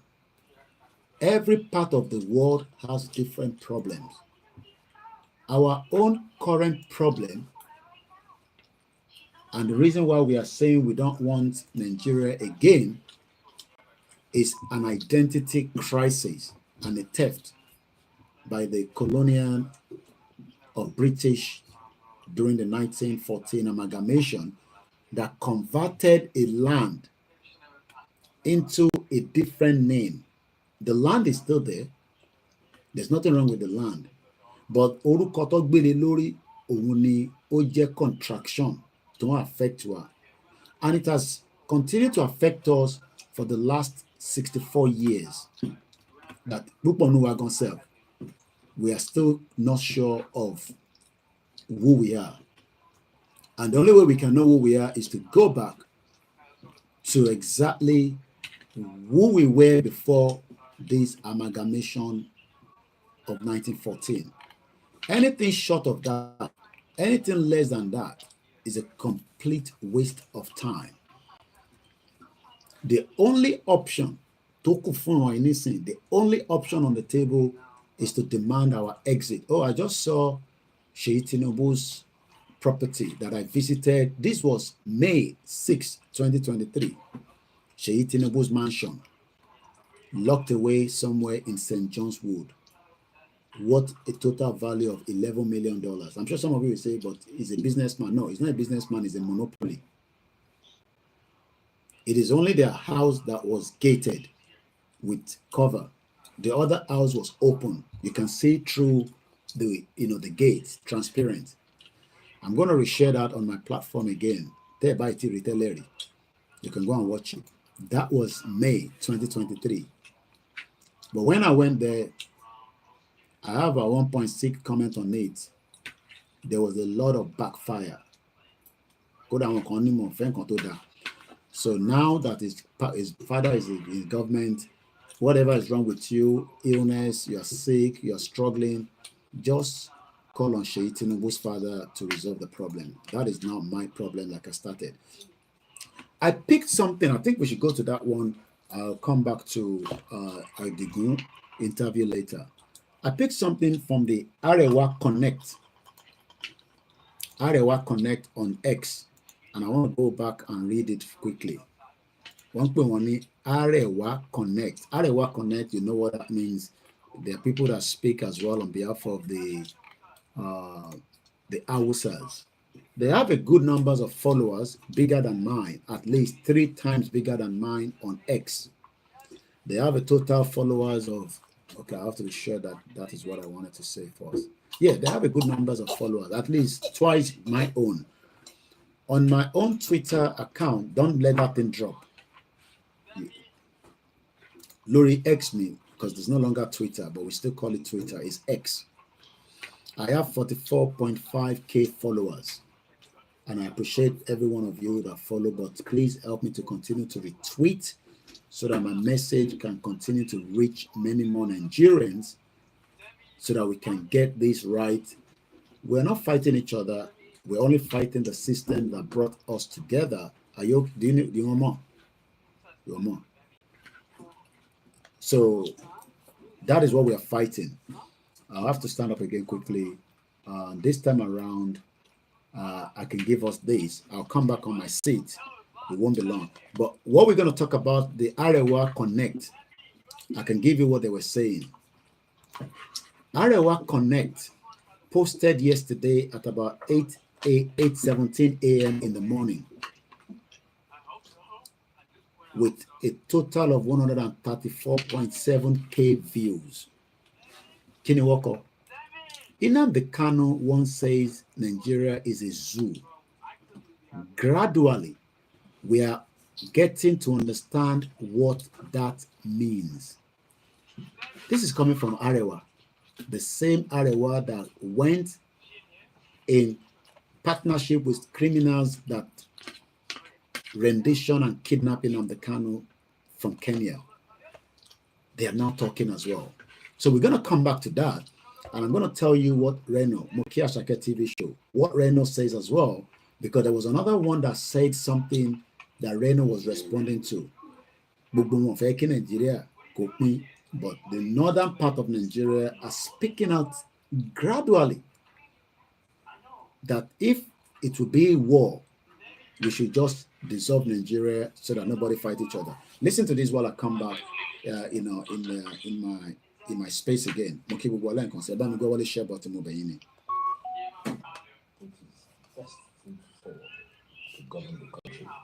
he does that, in 4 years, he can turn things around.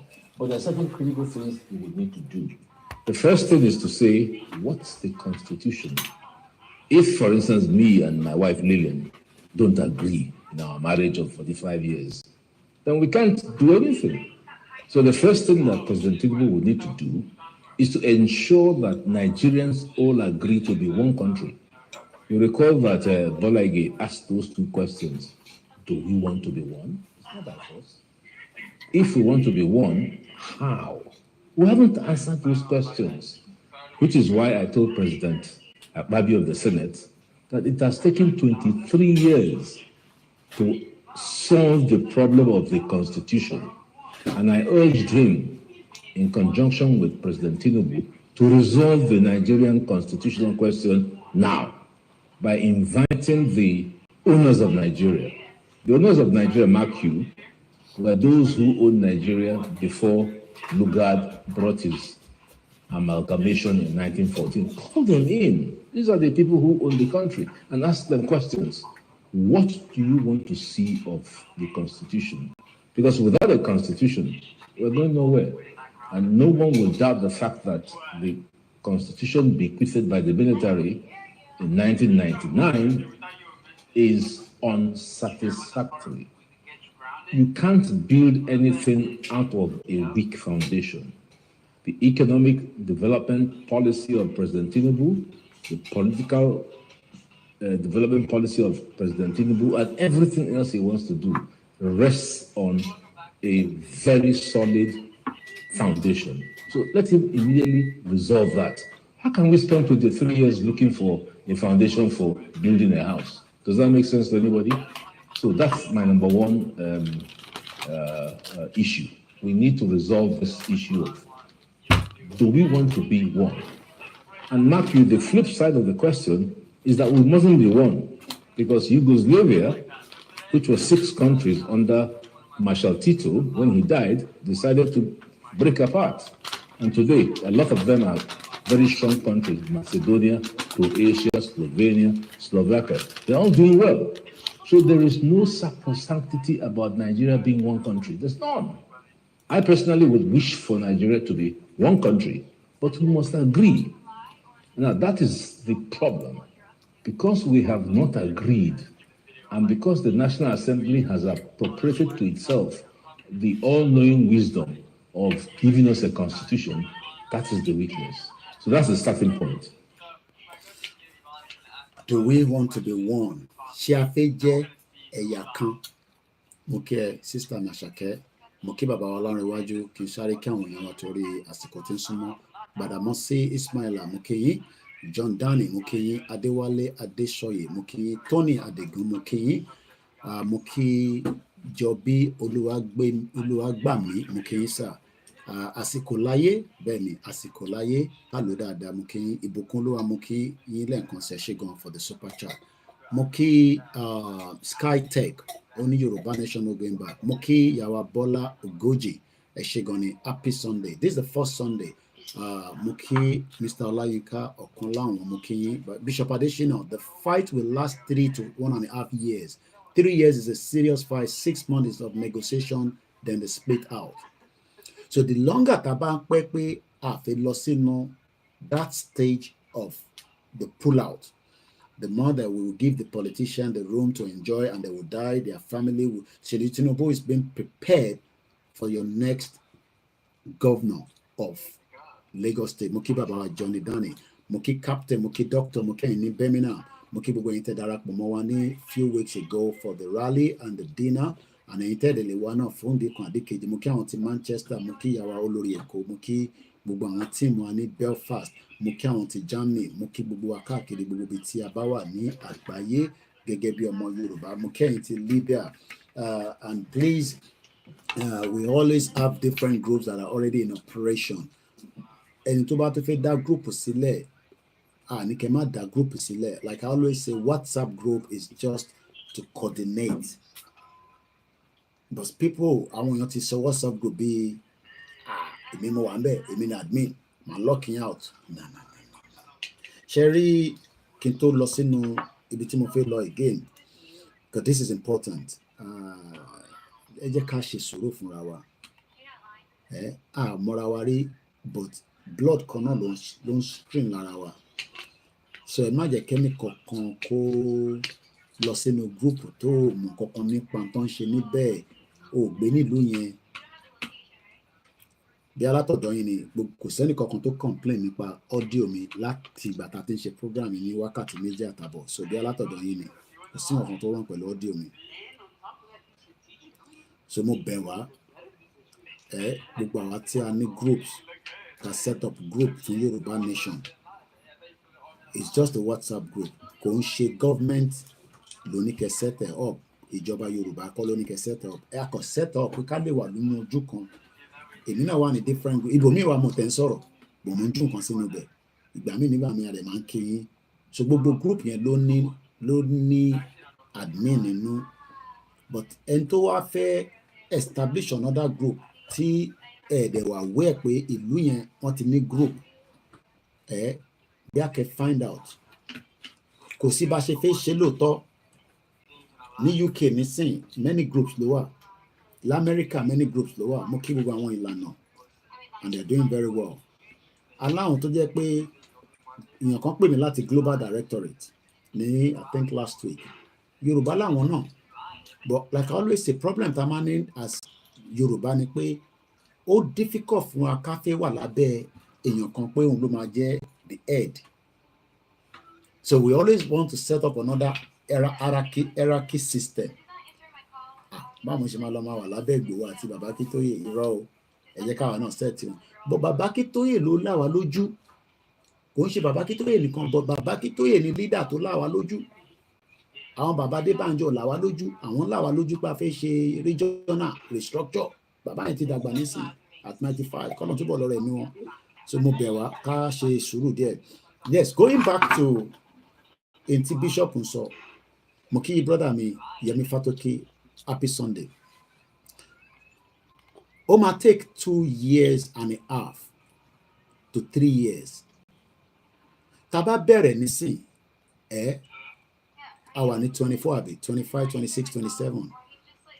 By 2027, Yoruba nation will be finally become an independent country. Tá bá bẹ̀rẹ̀ nísìn, or tá bá bẹ̀rẹ̀ ní around January. 3 years ní máa jáde ní kíákíá. So tá bá fi sílẹ̀ títí di 2027, that means pé ìgbà tá bá bẹ̀rẹ̀ yẹn náà ní 3 years ní máa tún jáde.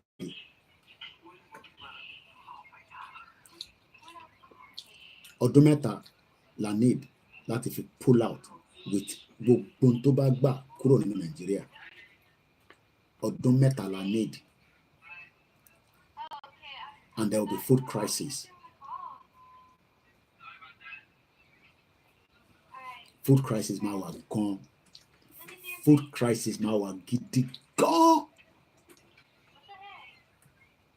Ẹ má believe pé torí Tinubu wà níbẹ̀ pé Tinubu ò ní react using the military force on us. Because Tinubu kọ́ ló ń control military. So tóun bá tẹ̀ ń fẹ́ ṣe pé ẹ má ẹ̀ka lo aircraft láti lọ jù kan sísàlẹ̀, ẹ má ẹ̀ka pa àwọn tó máa ṣe àwọn táwọn tó ń lò nínú ilé àti tó ń lò níta. Sọ̀rọ̀ akànjẹ́kọ̀ à ń ṣe program kan ní ọ̀rọ̀ Yorùbá nation náà. Kò séye program tí bá jáde tí mò ń ṣe kọ́ ló máa gba country fún wa o. Ọdún mẹ́ta ni Yorùbá máa fi jàjà yẹn. Gbogbo ilé tá a ṣe ń jà ní ọdún mẹ́rin tá à ń ṣe nísìn, awareness lásán la kàn ṣe o. Awareness ni o. Kò séye ọ̀rọ̀ tá a bá sọ díìsì dáàtì, kò séye kọ́ọ̀lù tẹ bá pè wọlé, kò séye ẹlòmíì tẹ̀ náà wọ́n ra data mọ́, ìjọsìn máa tẹ̀. Kò séye gbogbo nǹkan tí a bá ṣe pátá. A gbọ́dọ̀ prepare fún ọdún mẹ́ta láti exit Nigeria yẹn officially. Àwọn kan lè ní bọ̀ kí ló dé tẹ̀ ṣe nígbà tí Buhari wà níbẹ̀? Ó ṣe jẹ́ gbà tí Tinubu wà níbẹ̀. Gbogbo alárí tó play out. Ọdún méjì ló fi di olóyè mọ́lẹ̀ o. Ọlọ́run ní dẹ̀ wá mọ́lẹ̀. Ọdún méjì gbáko ló fi, kódà intention wọn kò ń ṣe tọ́ba títí di wákàtí. Expectation àwọn míì ni pé Tinubu máa di Ìgbòho mọ́ bẹ́ẹ̀nẹ̀ tó máa fi parí government ẹ̀. Mo kí brother mi ICN TV, happy Sunday sir. Ẹ̀dẹ̀kùṣẹ́ Olúwa. Ọlọ́run túbọ̀ gba àdúrà wa délẹ̀. Ọdún mẹ́ta la máa fi gbára wa jáde kúrò nínú Nàìjíríà tá a máa fi sọ pé happy independent. Anything short of that, àìtí lọ sí stage yẹn ni. but there will be food crisis because need enough food reserve tá lè jẹ fún ọdún mẹ́ta.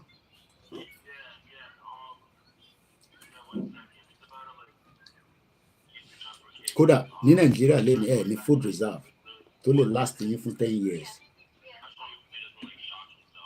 Gbogbo ibi tí wọ́n store oúnjẹ sí silos they are all empty. Mo kàn mọ́mọ́ push ẹ̀ pé 10 years. Bí a kí n repeat in tí mo sọ.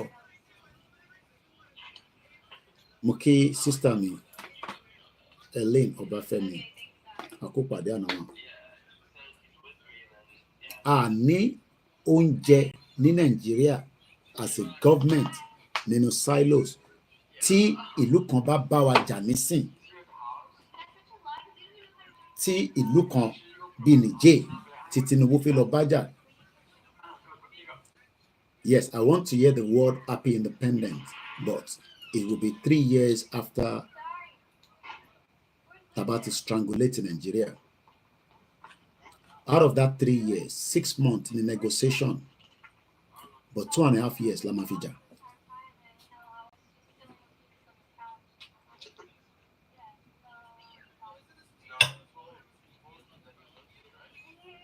Tí any country bá Nigeria ṣe gbàs nísìn, Nigeria ò ní oúnjẹ nínú silos tó lè last wa fún 10 years. Gbogbo silos wa pátá, the whole farms, àwọn tó yẹ kó máa fún wa ní báwo la ṣe lè stock oúnjẹ. Kò ń ṣe oúnjẹ la fẹ́ stock, interface stock ní seed. A gbọ́dọ̀ tọ́jú ọ̀pọ̀lọpọ̀ seed because oúnjẹ máa bàjẹ́ nínú ogun, especially tó bá mọ bí tẹ gbóúnjẹ sí wá destroy them, which is what they are doing indirectly and directly pẹ̀lú ọ̀rọ̀ pé wọ́n wọnú oko. Àwọn èèyàn wọ́n ní farm, èmi ò ní farm. Hey, stop that. Èmi ò ní farm, but mo mọ̀ pé púpọ̀ nínú yín ẹ ní interest láti ní oko. Bàbá kan tẹ́ ń pè mí, bàbá Koiki, oko táwọn bá mi sọ yẹn, kíyàn kankan má bá mi sọ̀rọ̀ oko. Èmi ò sí Nàìjíríà, but a gbọ́dọ̀ ní ọ̀pọ̀lọpọ̀ planning for the food shortage tá bá ti wọnú M1. Lóòótọ́, the closest border sí wa ní Benin Republic, but I see that route being destroyed quickly. Àwọn jihadists tá ń bá jà, wọ́n máa destroy that route between Benin àti ilẹ̀ Yorùbá. Wọ́n máa destroy it. Now, can you reduce that, please? Because it's filtering through you. And eat what you have to eat quick so that you can go and sit in the living room. So, kí la máa ṣe? Gbogbo ọmọ Yorùbá tẹ́ bá gbọ́ bíbá gbogbo seed tẹ́ bá lè tọ́jú, dry up, kẹ́ tọ́jú ẹ̀. Ìjà ń bọ̀, báwa fẹ́ jà bá jà, ìjà ń bọ̀. Ìjà yẹn lè má wáyé in another 5 years. Àdúrà tèmi ni pé kó tètè wáyé, kó last 3 years. Ká dẹ̀ declare independence wa. Or ká máa sọ pé kò ní wáyé, ká dẹ̀ wà nínú Nàìjíríà. Leave it on the leave it there. So options tó wà lórí table fún ẹ̀yin tẹ́ ń béèrè pé ọ̀nà wo la fẹ́ fi gba country.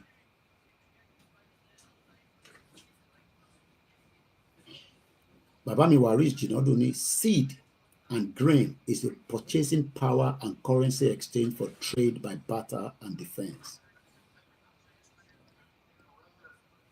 Sí nínú government nísìn, ìyẹn mo ṣe ní individually. Kólúkálukú lọ mọ bó ṣe fi tọ́jú seed pamọ́. Kò ń ṣe seed tẹ́ máa ní access sí o for now. because this crisis ó máa dé o. Mo sọ pé lọ́dún yìí ló máa dé, mo sọ pé next year, but pé crisis ò ní ṣẹlẹ̀ nínú Nàìjíríà ó máa dé o. Ẹ má kí anybody sọ fún wa pé kò ní dé. And oúnjẹ will determine how long the fight will go for.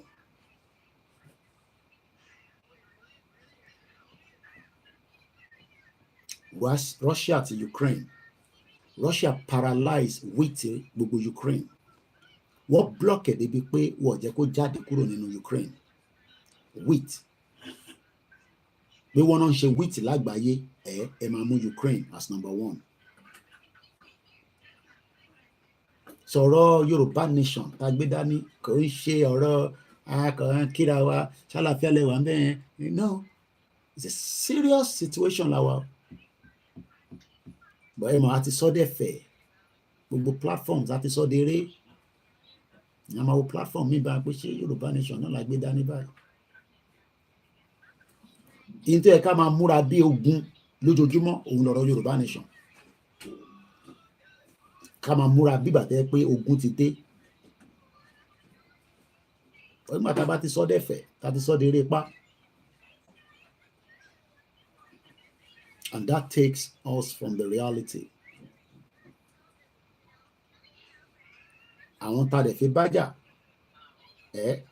tó ń pè láwọn Fúlàní, they can fight very well. Ẹ má jẹ́ ká fojú di wọ́n pé wọ́n lè jà o. They are well trained to fight. Púpọ̀ náà àwa nísìnyí àwa well trained to fight. I am not trained to fight. Púpọ̀ nù wa tá a náà fẹ́ gba country, we are not trained to fight. A kì í ṣe ẹni tó trained. Ṣé rí gbogbo àwọn region àwọn Middle East yẹn, they are trained to fight. Fighter ni wọ́n. And as my brother Triple DRS ẹ̀gbọ́n mi dáadáa kájọ pàdé ní dinner, seeing him for the first time, I now realize that bàbá yóò ṣe ghost kan ló ń fún mi lówó. I love you too so much. Ẹ bá ń kí wọn àbí ní village. Wọ́n ní in as much as pa fẹ́ tọ́jú seed, ẹ má gba GM lọ́wọ́ Bill Gates o. Genetic modify ló ń pè bẹ́ẹ̀ GM. Wọ́n ti ń pín ní Nàìjíríà báyìí náà. Àná fún wọn lágbàdo tó máa tètè wù. You trust Bill Gates, that is on your own prerogative.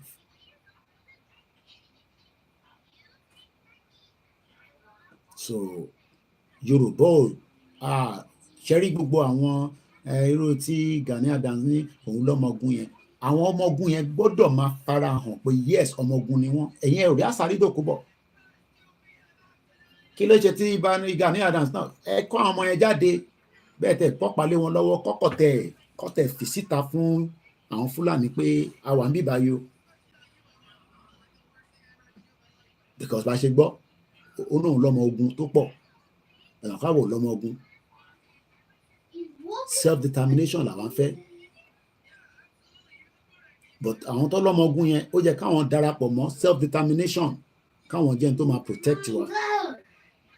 But nígbà tí bàbá aláṣọ funfun tó protect wa nísìn, bá ṣe fẹ́ lọ party, bá ṣe fẹ́ ṣe this, ìwọ̀nba tó níyẹn ni ká kó jọ ká má tún sọ pé àtún wá sí.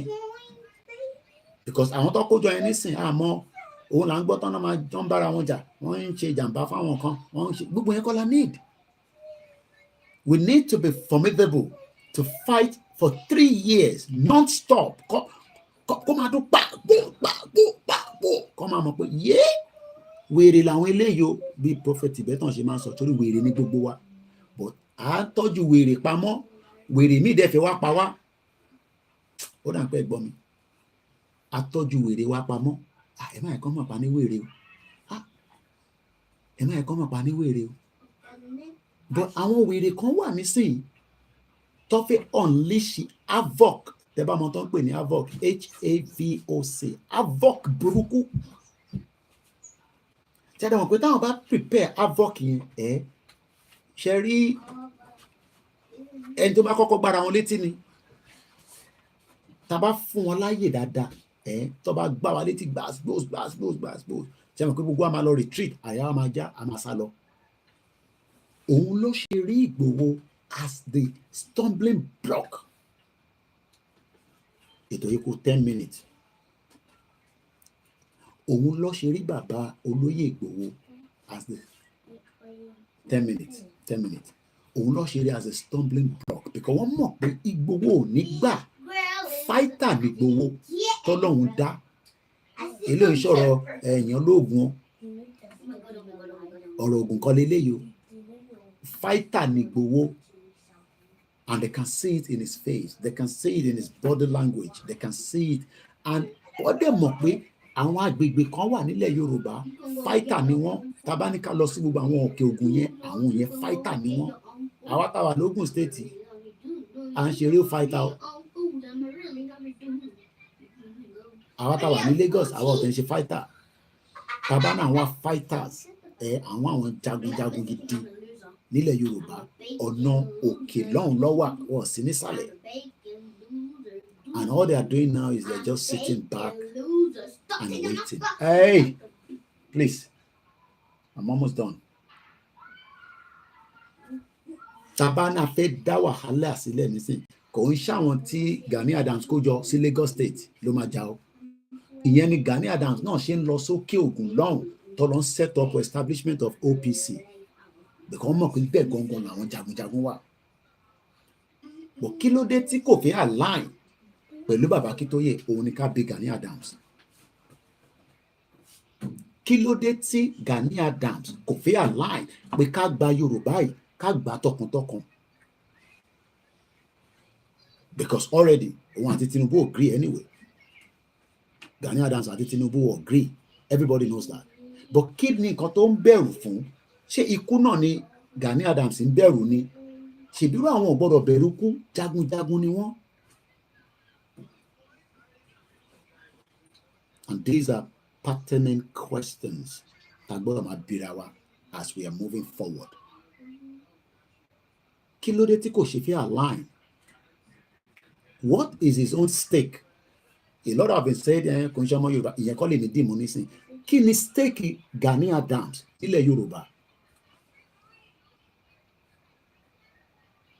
Because if he rise up, I'm sure support will come from different parts of the globe as well.